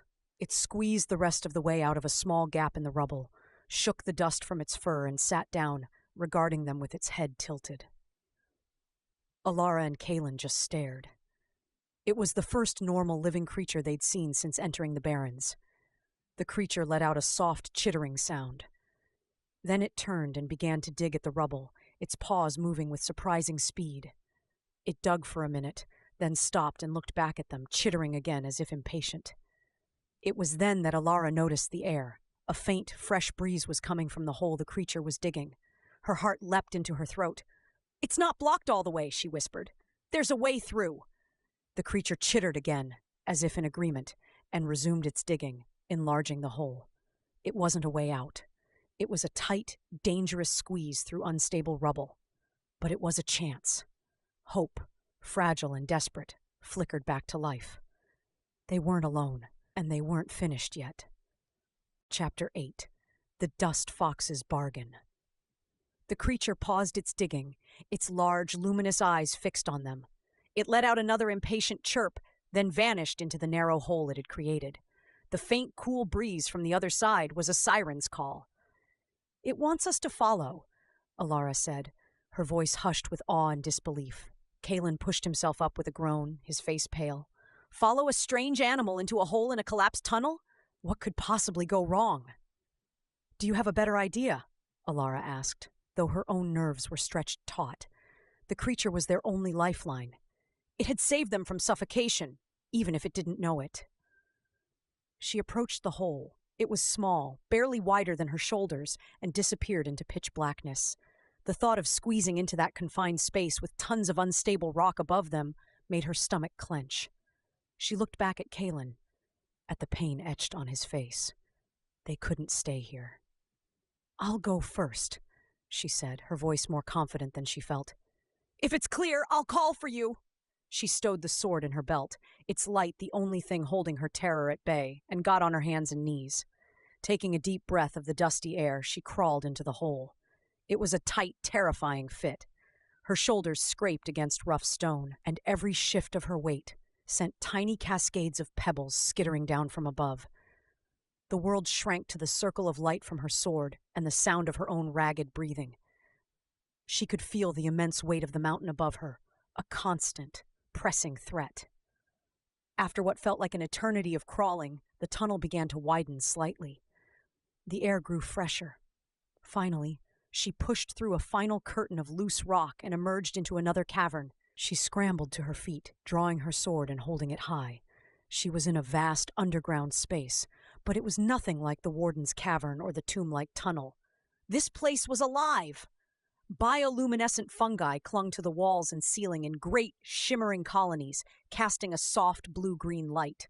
Strange, pallid plants with broad, fan-like leaves grew from crevices in the rock, and the steady drip, drip of water echoed from somewhere in the shadows. The air was cool and moist, a shocking contrast to the desolation above.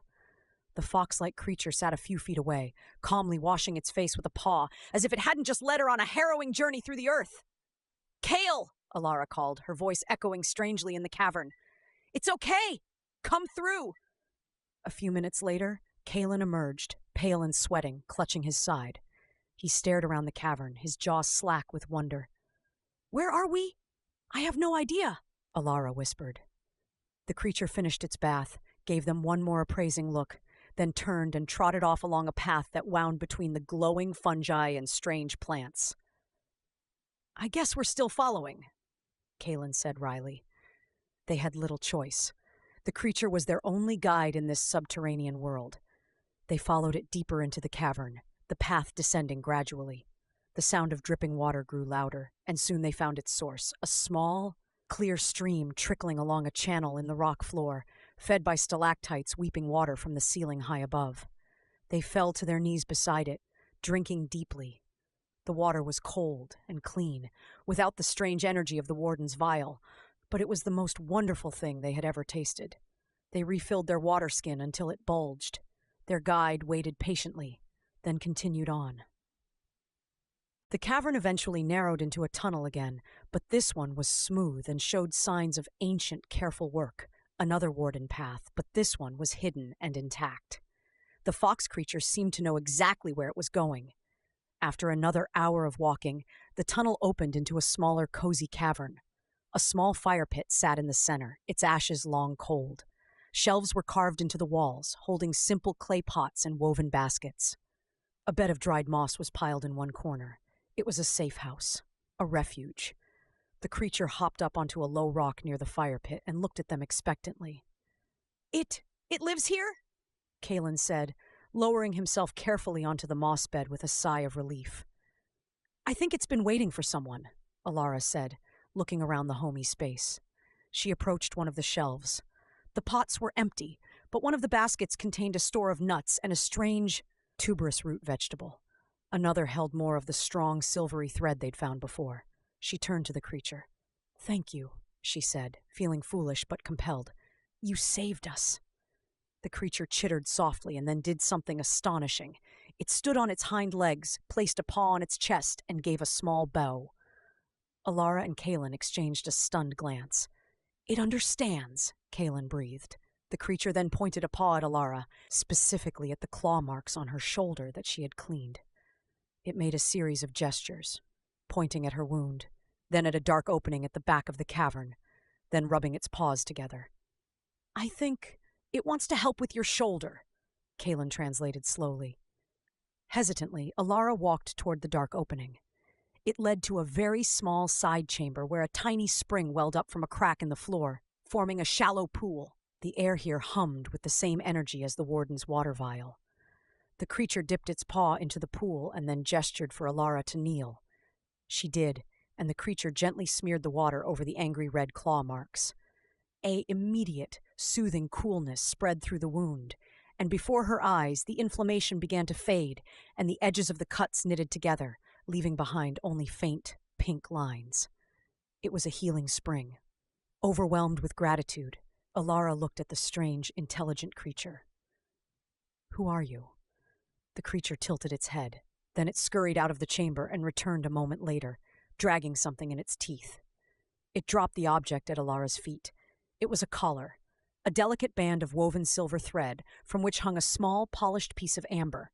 And inside the amber, perfectly preserved, was a single, tiny leaf from a glimmerwood oak. Elara picked it up. The craftsmanship was exquisite, unmistakably warden. This was no wild animal. It was a companion. A friend. The creature sat back, watching her, its job apparently done.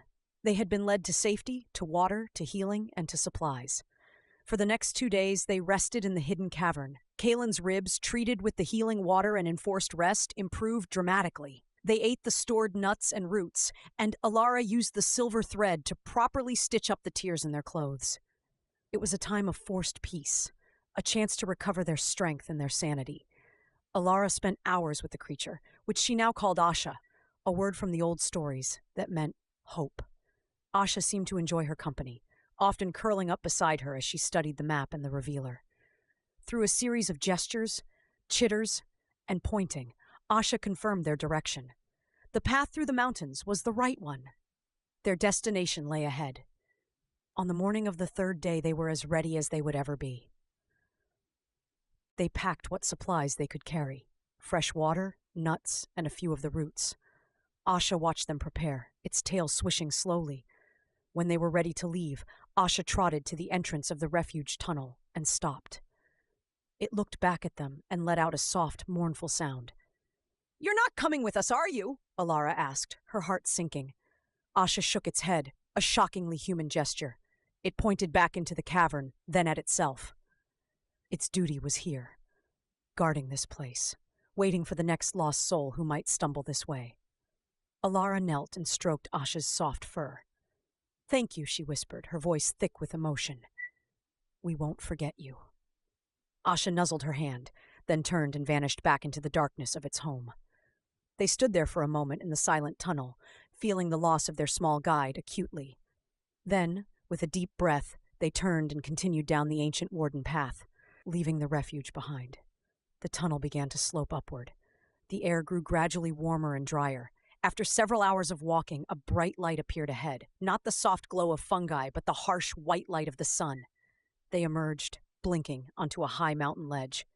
The Whisperpath Canyon lay far below them, a deep scar in the earth. Before them, the sun-scorched mountains rose in all their jagged, terrifying glory. The path led upward, switchbacking across a sheer rock face. But it was what lay beyond the mountains that made them stop and stare.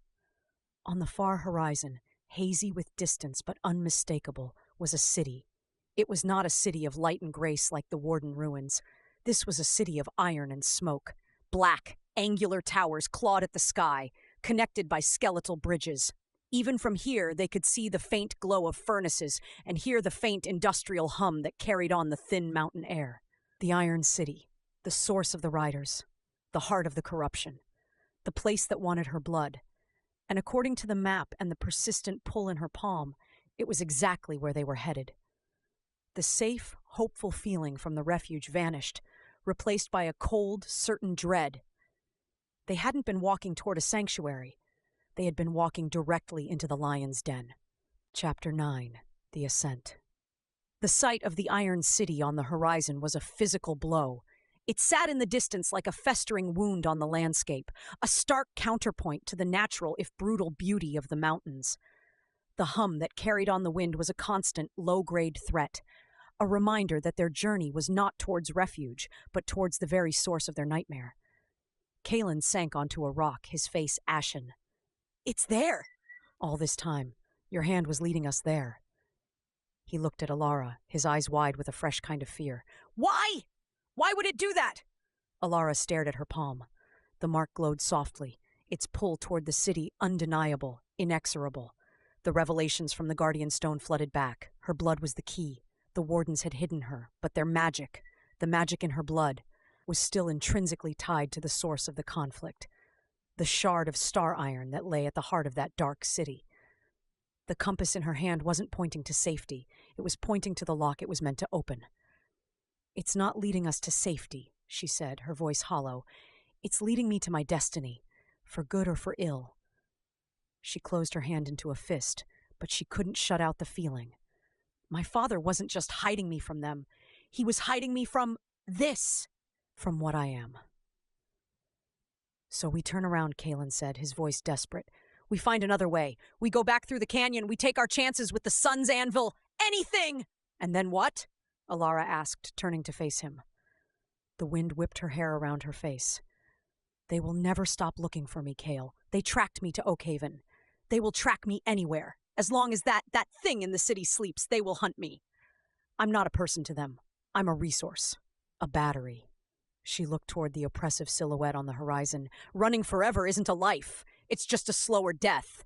"So you'll just walk in and hand yourself over?" he demanded, anger now mixing with his fear. "No," Elara said, and a new steel entered her voice. She thought of the stoneward sacrifice, of Asha's kindness, of her father's fierce love. They had all given her something, a chance. "I'll walk in and I'll break the lock." Kaelen stared at her as if she'd grown a second head. "Break it? How? You saw them! You saw what they can do! It's a city, Elara, full of those things!" "I don't know how," she admitted, the steel faltering for a moment. "But it's the only choice that isn't surrender." The wardens retreated and hid, and look what happened. They faded away. "I won't fade. I won't hide. She touched the hilt of her mother's sword.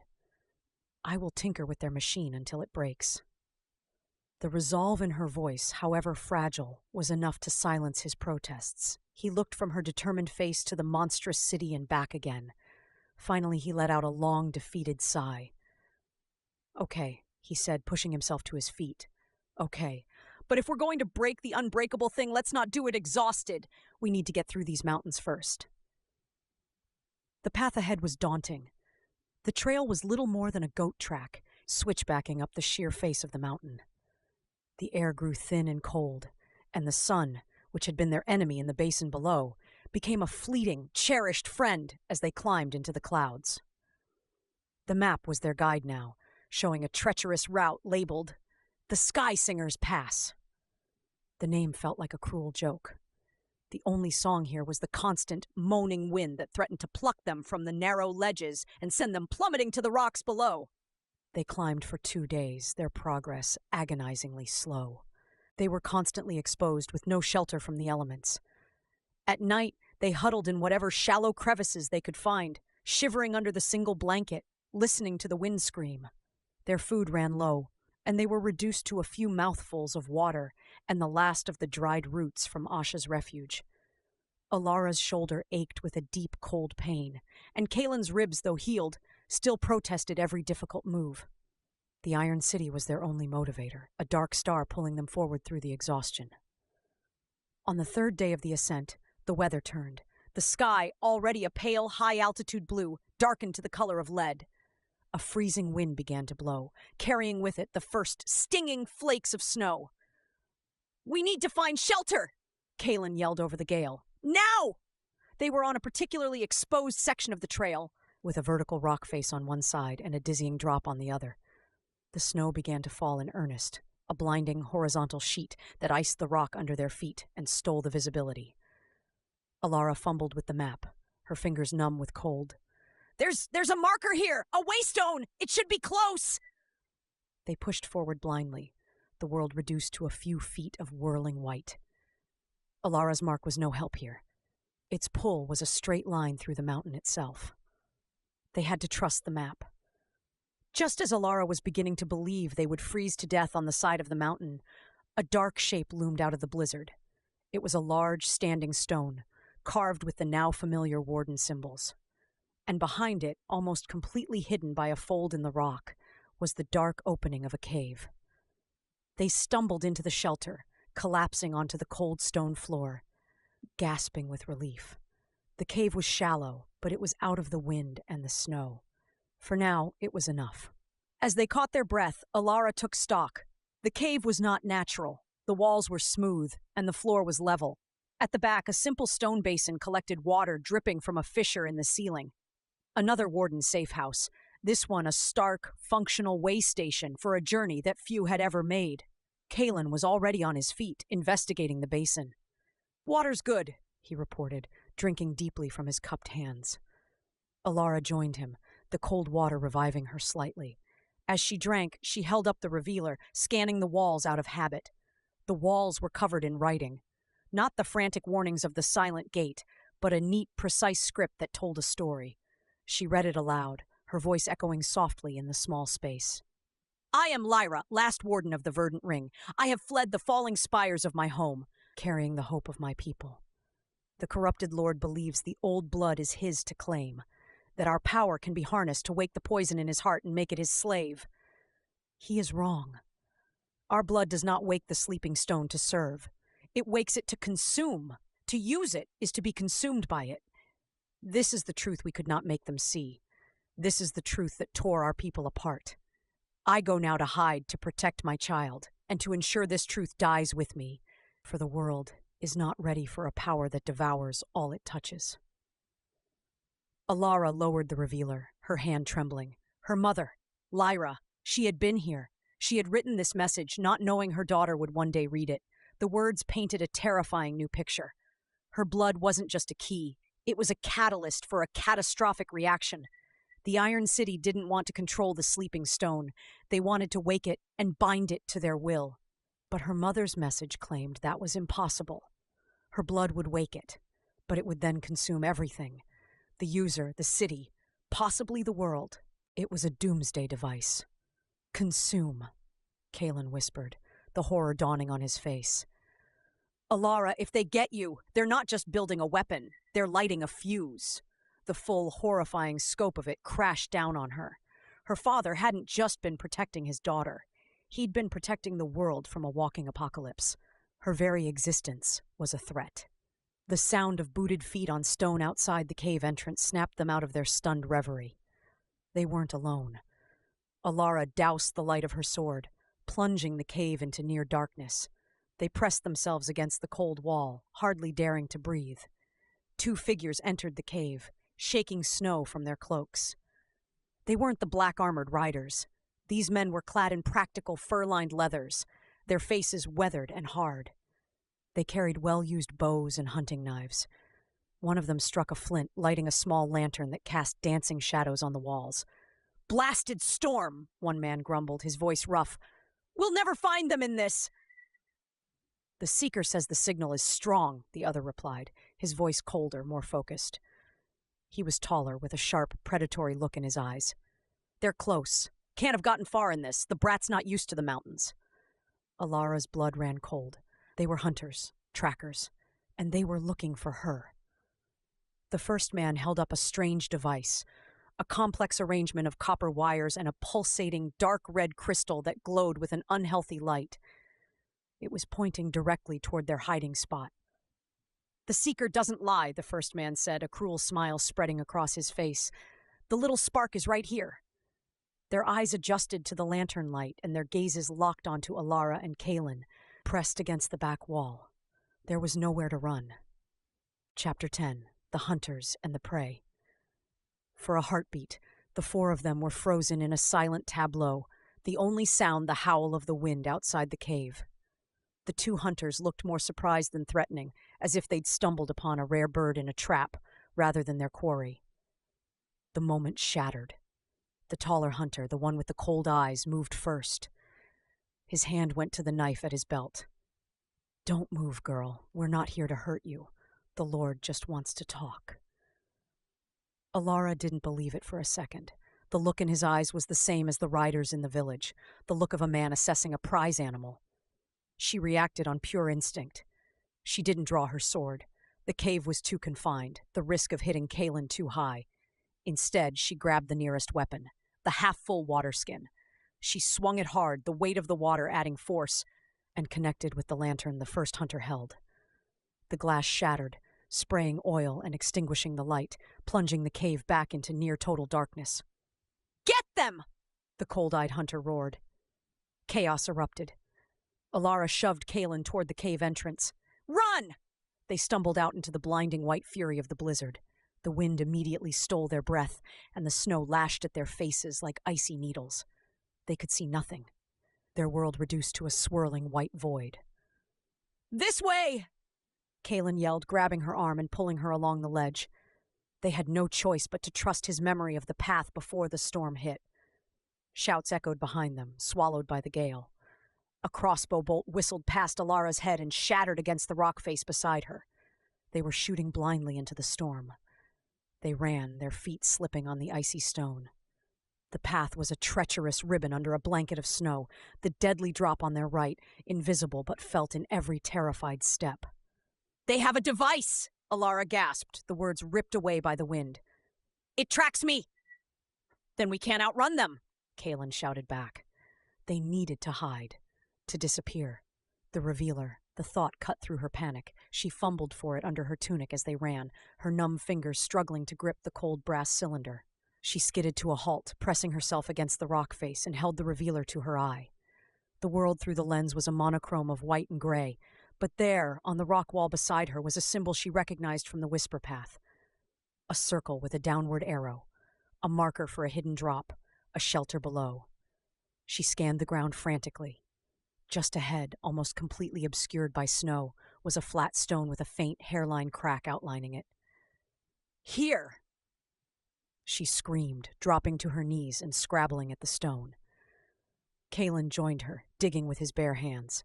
Their fingers were quickly raw and freezing, but they found an edge and heaved. The stone lifted, revealing a dark, narrow shaft with iron rungs set into the side, descending into blackness. The shouts of the hunters were getting closer. "Go!" Elara urged. Kaelen didn't hesitate. He swung himself into the shaft and began to climb down. Elara followed, pulling the stone lid shut above her just as booted footsteps crunched to a halt right outside. The darkness was absolute. They hung on the cold rungs, listening. Muffled voices came from above. "Signal is fading. Must be shielded here somewhere." "Spread out! Check the walls! They can't have just vanished!" Elara let out a silent breath of relief. The stone and the earth were blocking the tracker's signal. They had a chance. They climbed down into a small, icy cave at the bottom of the shaft. It was a dead end, but it was safe. For now, they collapsed against the wall, shivering violently, their lungs burning. "They'll be waiting for us up there," Kaelen said through chattering teeth. "They know we're in the area." Elara nodded, her mind racing. The hunters had a seeker, a device that could track the magic in her blood. They couldn't run. They couldn't hide forever. An idea began to form. A tinker's idea. A dangerous, desperate idea. "What if we don't hide from it?" she said slowly. Kaelen looked at her as if she'd lost her mind. "What?" "The device tracks my blood's signal, right?" she said, the plan crystallizing. "What if we gave it a stronger signal to follow?" She unsheathed her knife, the small moon-metal blade they'd found in the canyon. She held out her hand, the one without the mark. "Elara, no," Kaelen started, but it was too late. She made a quick, shallow cut across her palm. Blood welled up, dark in the gloom. She winced at the pain, then smeared the blood onto the blade of the knife. The moon metal seemed to drink it in, and the blade began to glow with a soft crimson light. "What are you doing?" Kaelen whispered, horrified. "Making a new signal," she said, her voice tight. She then took the strong, silvery warden thread from her pack and began to tie the knife securely to a long, narrow piece of stone that had fallen from the ceiling. Above them, they heard a shout. "There! The signal is back! Stronger! Moving down the mountain!" The hunters had taken the bait. They thought their prey was fleeing down the slopes. Elara went to the shaft and listened. The sounds of the hunters were moving away, their voices fading as they scrambled down the mountain after the powerful false signal she had created. She waited until she could hear nothing but the wind, then turned to Kaelen. "They'll follow the knife. It should lead them on a wild goose chase down the mountain while we go up and over the pass." It was a good plan. A clever plan. It was also a plan that failed to account for the cunning of their hunters. They gave the hunters a half-hour's head start, then climbed back out of the shaft. The blizzard was still raging, but the immediate threat was gone. They turned and continued their ascent, pushing through the deep snow, following the Sky Singer's pass toward the summit. They climbed for another hour, the storm finally beginning to abate. The wind died down, and the snow eased to a gentle fall. The visibility improved, revealing the breathtaking, terrifying view from their dizzying height. They were near the top of the pass, and standing on the path ahead of them, waiting calmly as if enjoying the view, was the cold-eyed hunter. He held the tracking device in one hand. In the other, he held Elara's moon-metal knife, the blood now dark and dried on the blade. He tossed it onto the ground between them. "A clever trick," he said, his voice flat and devoid of praise. "For a child. Did you really think we wouldn't notice the signal wasn't moving like a person? That it was just falling?" He took a step forward. "My partner is chasing your little decoy all the way to the bottom, but I thought I'd wait here, in case you were smarter than you looked." Elara and Kaelen backed away, but the path was narrow. Behind them was the drop. Ahead of them was the hunter. He drew his sword, a long, cruel-looking blade of plain steel. "Now," he said, his eyes fixed on Elara. "Are you going to come quietly? Or do I get to bleed you a little first? The Lord doesn't need you whole, just alive." Elara drew her mother's sword. Its gentle glow seemed feeble against the vast mountain and the hunter's grim certainty. Kaelen picked up a rock, his face set in a defiant snarl, but they both knew it was useless. This man was a professional. He had them cornered. The hunter smiled, a thin, unpleasant expression. Brave. Stupid, but brave. He advanced. Suddenly, a shadow detached itself from the rocks above the path. It dropped down behind the hunter, landing with a soft crunch in the snow. It was the second hunter, the one who had been chasing the decoy. His clothes were torn, and he had a long, bleeding gash on his forehead. His eyes were wide with panic. "Roland!" he gasped, grabbing his partner's arm. "Forget the girl! We have to go, now!" The cold-eyed hunter, Roland, shook him off, irritated. "What are you babbling about? I have them!" "It's in the storm!" the second hunter cried, his voice trembling with pure terror. He pointed a shaking finger back down the mountain into the clearing mist. "I saw it! The stories are true!" Roland followed his gaze, and his confident sneer vanished, replaced by a look of dawning horror. Elara and Kaelen looked too. The blizzard had cleared just enough to see the slopes below. And moving up the mountain with impossible silent speed was a figure. It was tall and gaunt, seemingly woven from the storm itself. Its body was a vortex of wind and driving snow, and where a face should have been, there were only two voids of howling, absolute cold. In one hand, it carried a long, jagged shard of ice that gleamed like a diamond. It was a creature of legend. A horror from the oldest stories told to frighten children in Oakhaven. A frost wraith, and it was coming straight for them. Chapter 11. The Song of Ice and Wind. The hunter's bravado evaporated, replaced by a primal, gut-wrenching fear. The frost wraith was a myth-given form, a thing of ancient, elemental malice that belonged in stories, not on a mountain path. It moved without walking, gliding up the slope, the blizzard coalescing around it like a cloak. The air temperature plummeted further, the snow on the ground hardening into a brittle crust. The howl of the wind became a singular, focused note of hunger. "By the Iron Heart," Roland, the cold-eyed hunter, whispered, his sword arm dropping slightly. His partner didn't wait. With a terrified shriek, he turned and fled back down the path the way he'd come, scrambling and slipping in his panic. He didn't get far. The wraith's head turned, the voids of its eyes fixing on the fleeing man. It raised its free hand. The wind around the hunter intensified into a solid wall of ice and screaming air, lifting him off his feet.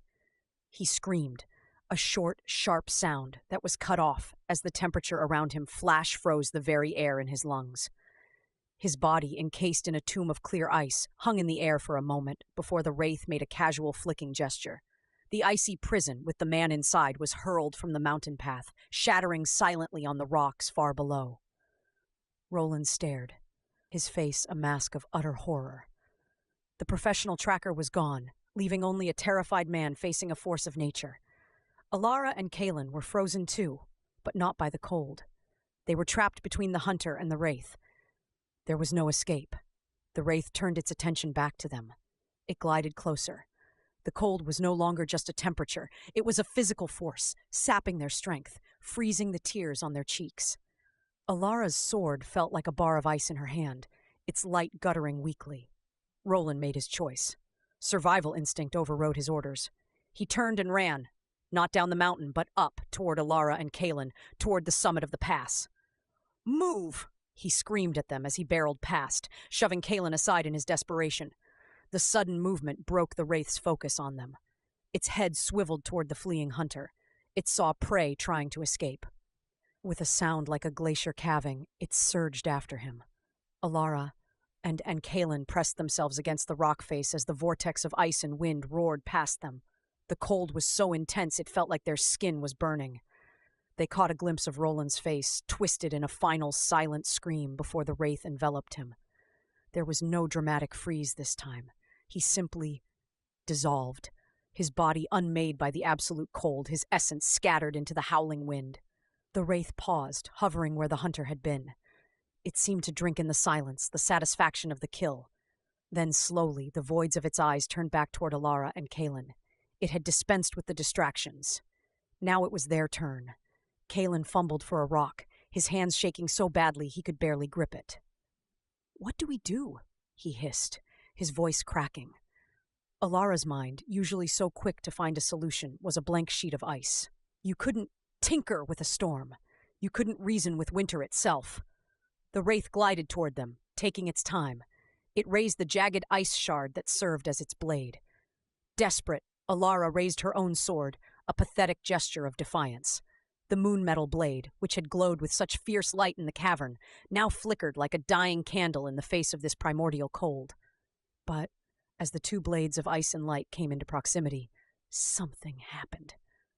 The wraith stopped, It tilted its head, the howling wind that formed its body quieting to a whisper. The voids of its eyes were fixed on Elara's sword. Not on her, on the blade. It reached out a hand formed of swirling snow, not to attack, but as if to touch the metal. A faint, melodic hum emanated from the sword, a note so pure and high it was almost beyond hearing. Elara stared, her breath caught in her throat. The wraith wasn't attacking. It was curious. A memory, faint and distant, surfaced from the flood of knowledge the Guardian Stone had given her. The Wardens didn't just tend to forests. They were stewards of the world's natural order.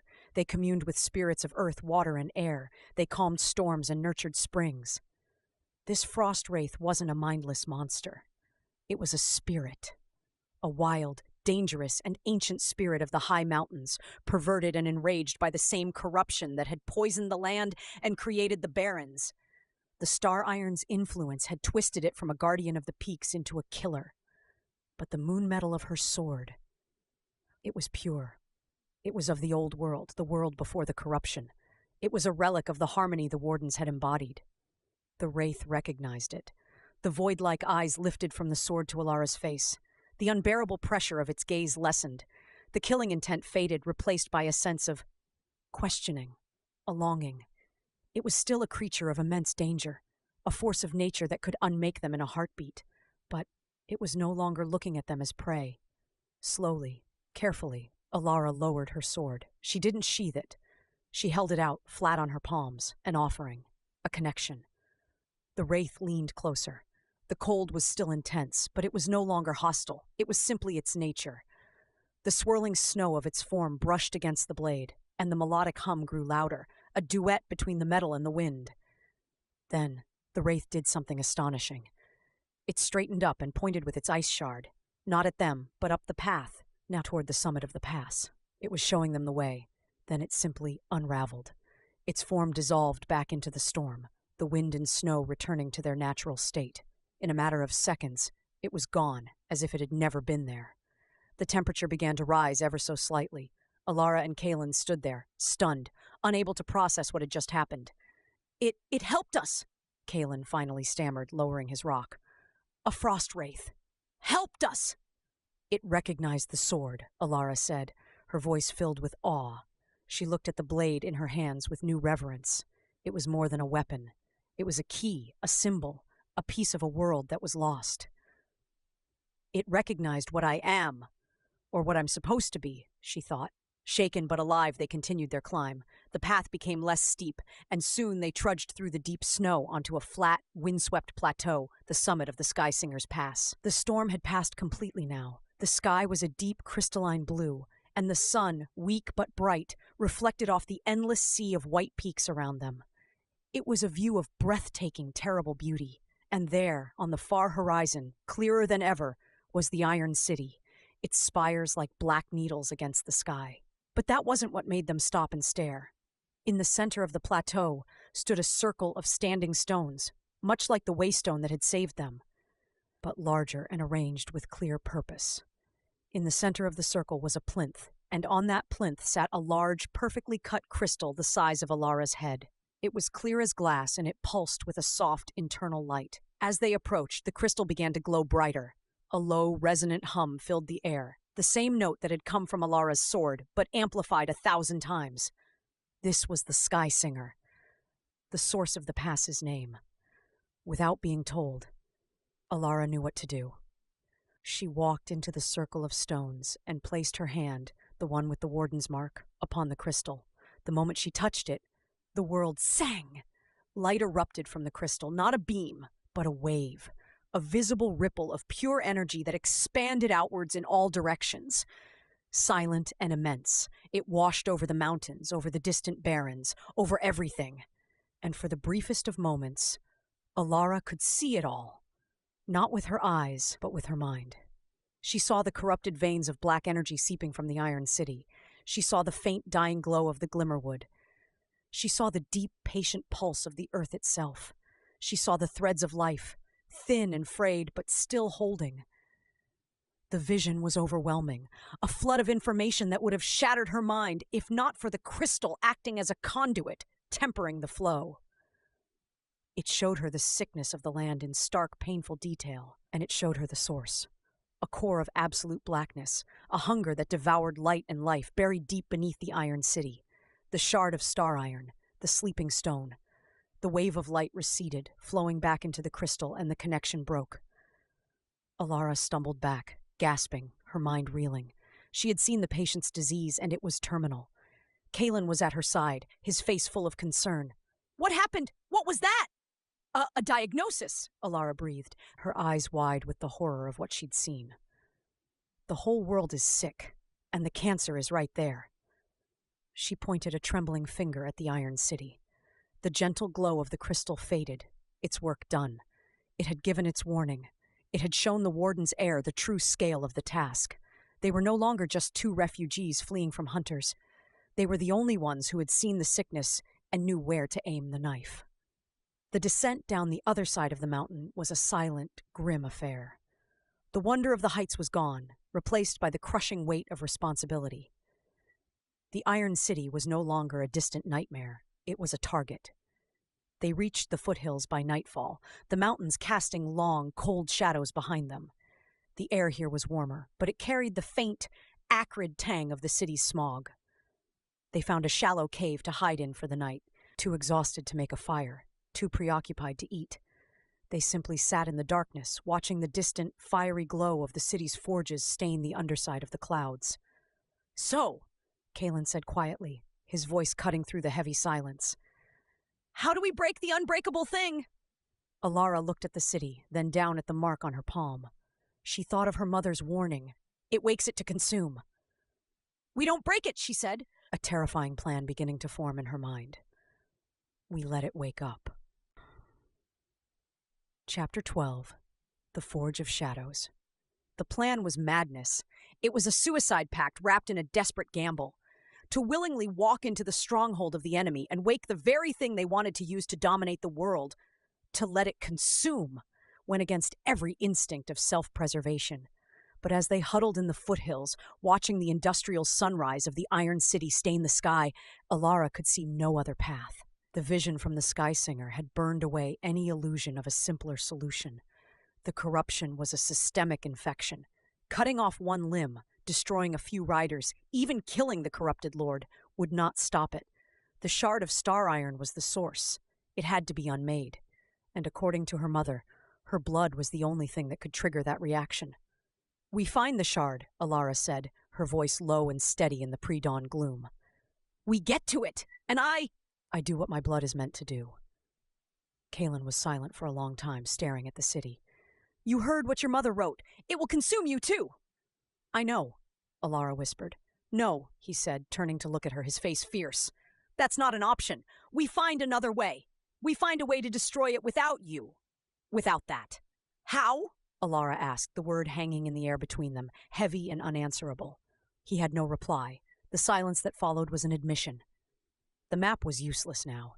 It depicted the old world, not this industrial nightmare. They had to rely on the pull of Alara's mark, which had become a constant, throbbing ache, a needle drawn inexorably to its magnetic doom. They moved under the cover of the lingering darkness, leaving the clean air of the mountains behind. The ground under their feet turned from hard-packed earth to cracked clay and then to slick, oily mud. The air grew thick with the smell of coal smoke, hot metal, and something fouler, a metallic tang that reminded Elara of the corrupted. The outskirts of the city were not a place of homes and streets, but a scarred wasteland of slag heaps, rusted machinery, and quarries that dug deep into the poisoned earth. The workers they saw were not citizens, but slaves, thin, hollow-eyed figures clad in rags, their movements mechanical as they pushed carts of ore or swung pickaxes under the watchful eyes of guards in scaled gray armor. Elara and Kaelen kept to the shadows of rusted hulls and crumbling walls, their hearts hammering. The mark on Alara's palm burned hotter with every step, pulling them toward the city's heart. As the sun fully rose, the true scale of the Iron City revealed itself.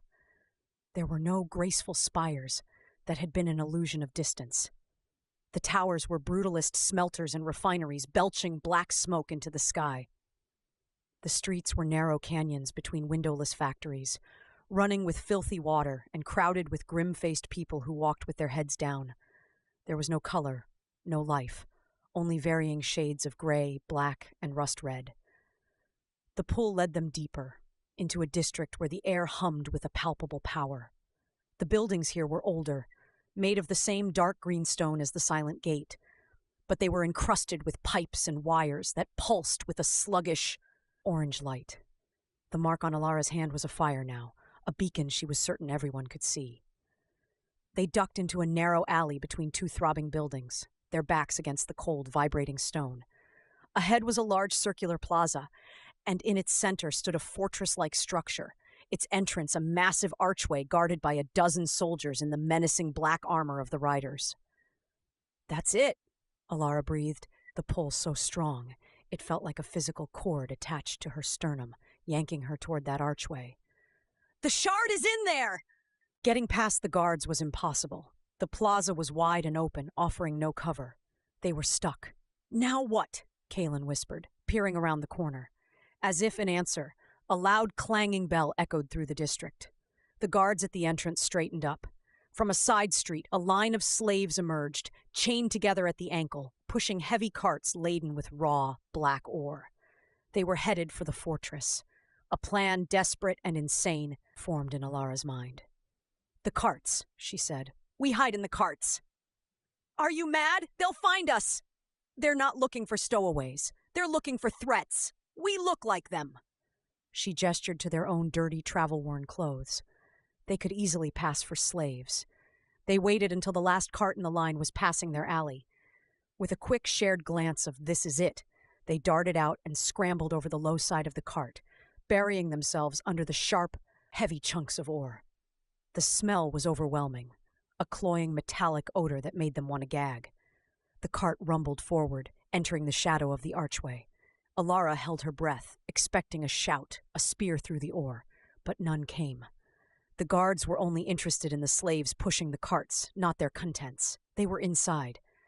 The cart continued down a long, downward-sloping tunnel. The air grew even hotter and thicker, filled with the roar of immense forges and the shriek of grinding machinery. The light from outside vanished, replaced by the hellish glow of molten metal. After a few minutes, the cart stopped. They heard the clank of chains being unlocked, the grunts of the slaves as they tipped the ore out, and then the cart was moving again, now empty, being taken away to be refilled.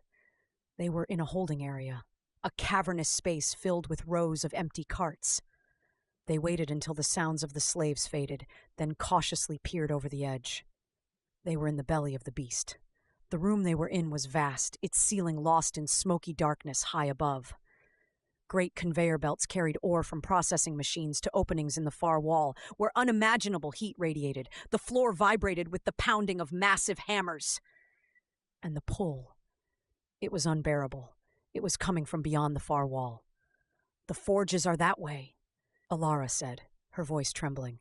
She could feel the shard now, not just through the mark, but in her teeth, in her bones, a deep, dormant hunger that echoed the one in her own blood.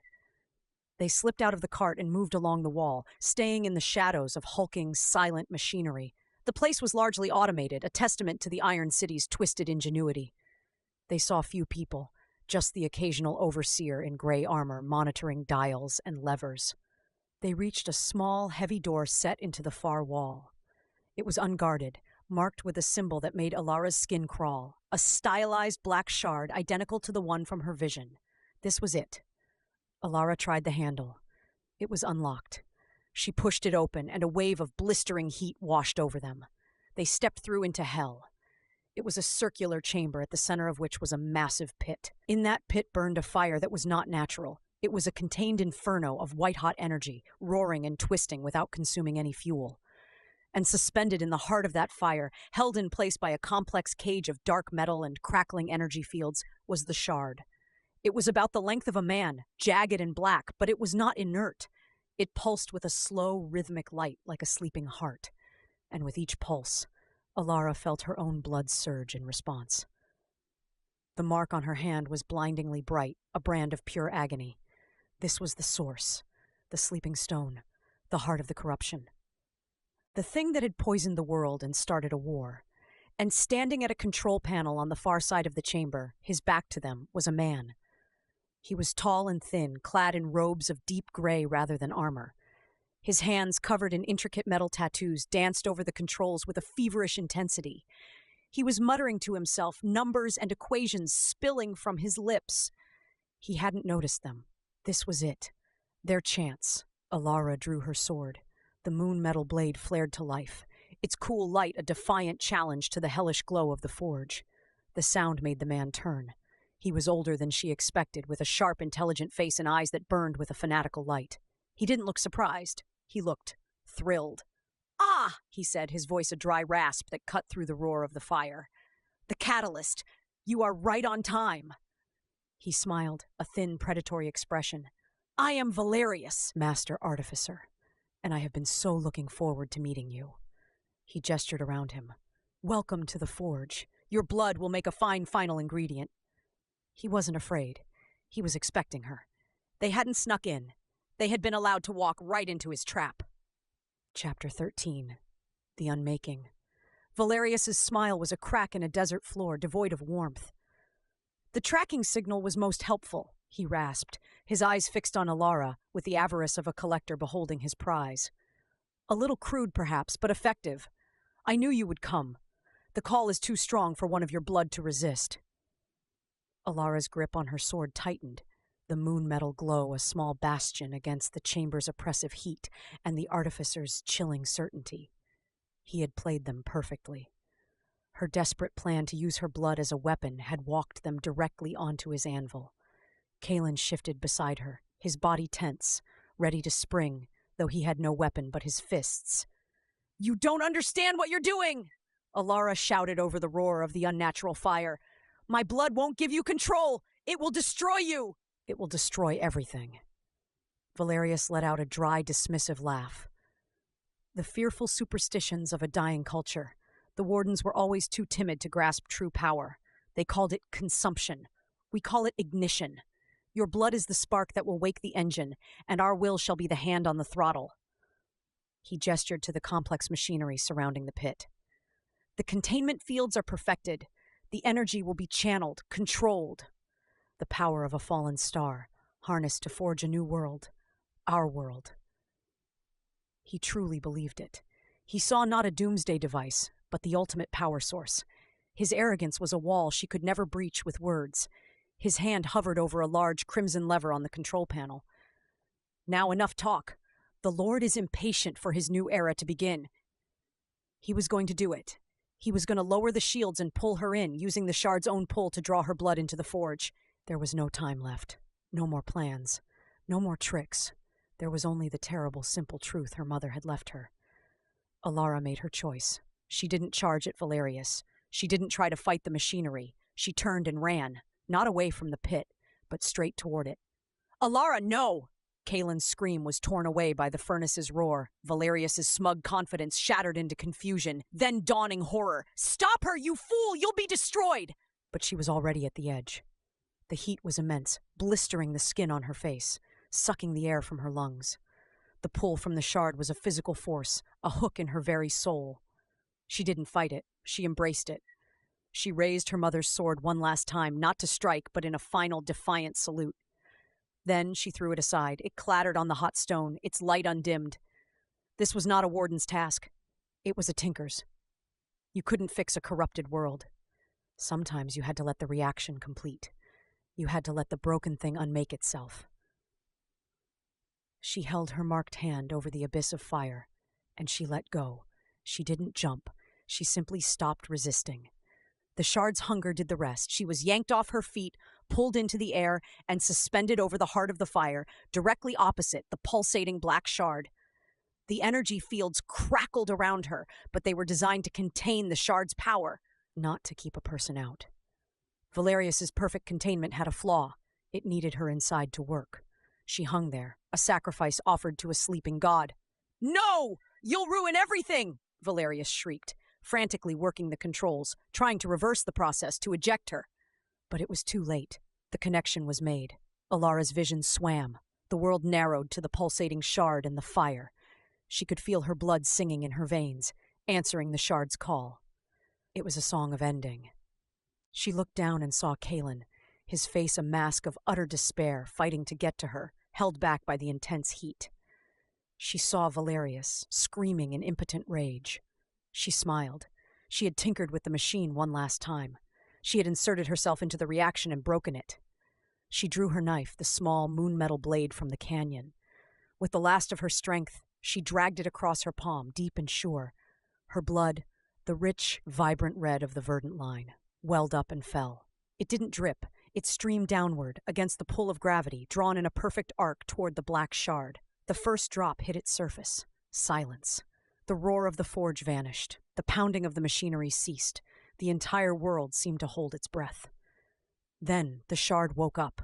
It was not a gentle awakening. It was a voracious, screaming awareness. The slow, rhythmic pulse became a frantic, blinding strobe of black light. The shard's hunger, previously dormant, exploded outwards, a nullifying wave of absolute consumption. The energy fields containing it shattered like glass. The white-hot fire of the forge was instantly snuffed out, not cooled, but eaten, its energy devoured. The wave hit Elara. She felt a coldness beyond the Frostwraith's touch, a nothingness that began to unravel her from the outside in. There was no pain, only a terrifying sense of cessation. This was the consumption. She had started it. She would be its first victim.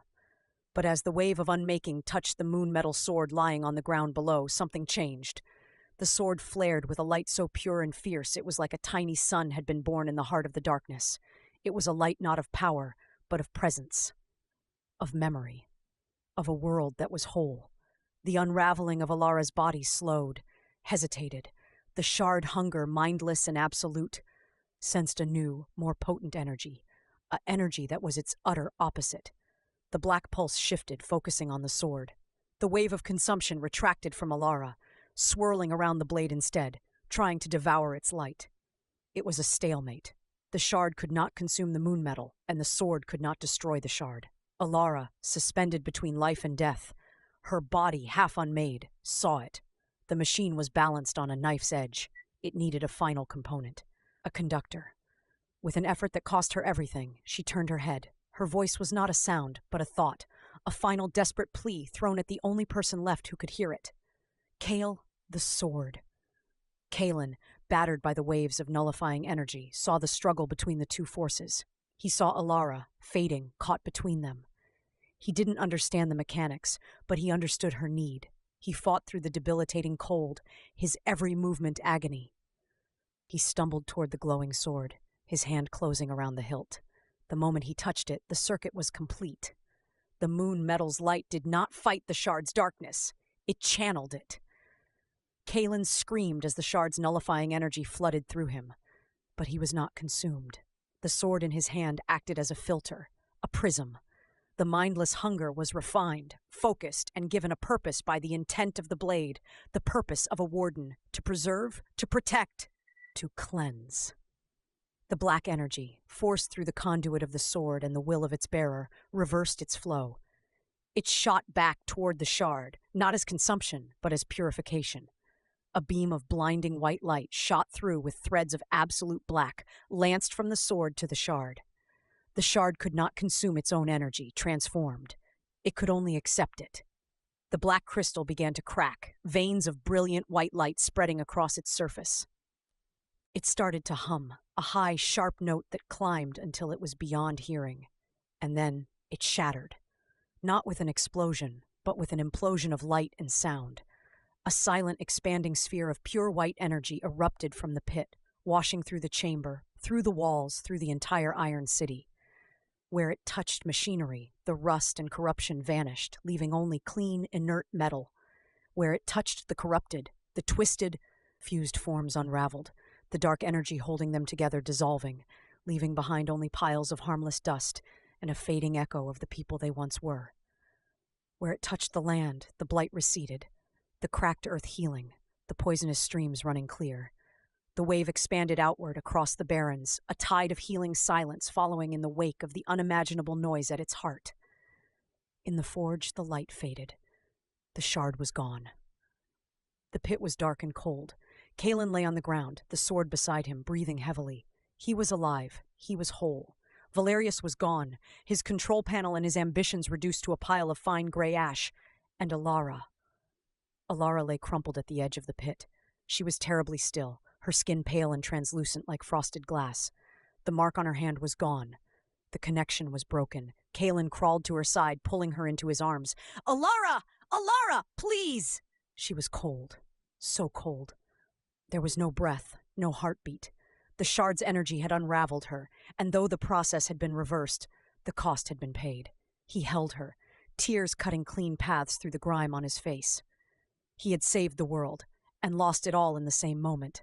A soft glow caught his eye. Her mother's sword. Its light was fading, its purpose fulfilled. But as he watched, the last of its light detached from the blade, a single, shimmering mote of silver. It drifted through the air like a thistledown and settled on Elara's chest over her heart. It sank into her skin. A single, shuddering breath rattled in her chest. Then another. A faint pink flush returned to her cheeks. Her eyelids fluttered open. Her eyes were the same, yet different. The storm gray of the Warden's was there, but it was clearer, lighter. The weight of the legacy was gone. The debt had been paid. She looked at Kaelen, confusion giving way to a weary, profound peace. Did it work? He let out a sob that was half laugh, half cry. "Yeah, Elara, you crazy, brilliant tinker. You broke it." He helped her to her feet. She was weak, unsteady, but alive. Truly alive.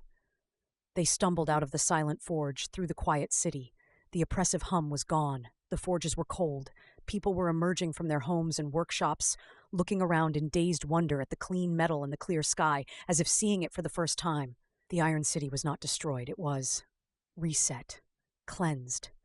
They walked out of the city gates, past the confused guards and into the barrens. They didn't look back. As they crested a rise, Elara stopped. She knelt and placed her hand on the earth. Where once there had been only cracked red dirt, a single brave shoot of green was pushing its way toward the sun. She looked up at Kaelen, a real true smile gracing her face for the first time since this nightmare began. It was a smile not of a princess, or a weapon, or a key. It was the smile of a tinker who had fixed what was broken. "Come on," she said, taking his hand. "Let's go home." And together, they walked toward the rising sun, leaving the shadow of the Iron City behind, and stepping into a world that was finally blessedly free. Author's message. Thank you for embarking on this journey with Elara and Kaelen. This story began with a simple image.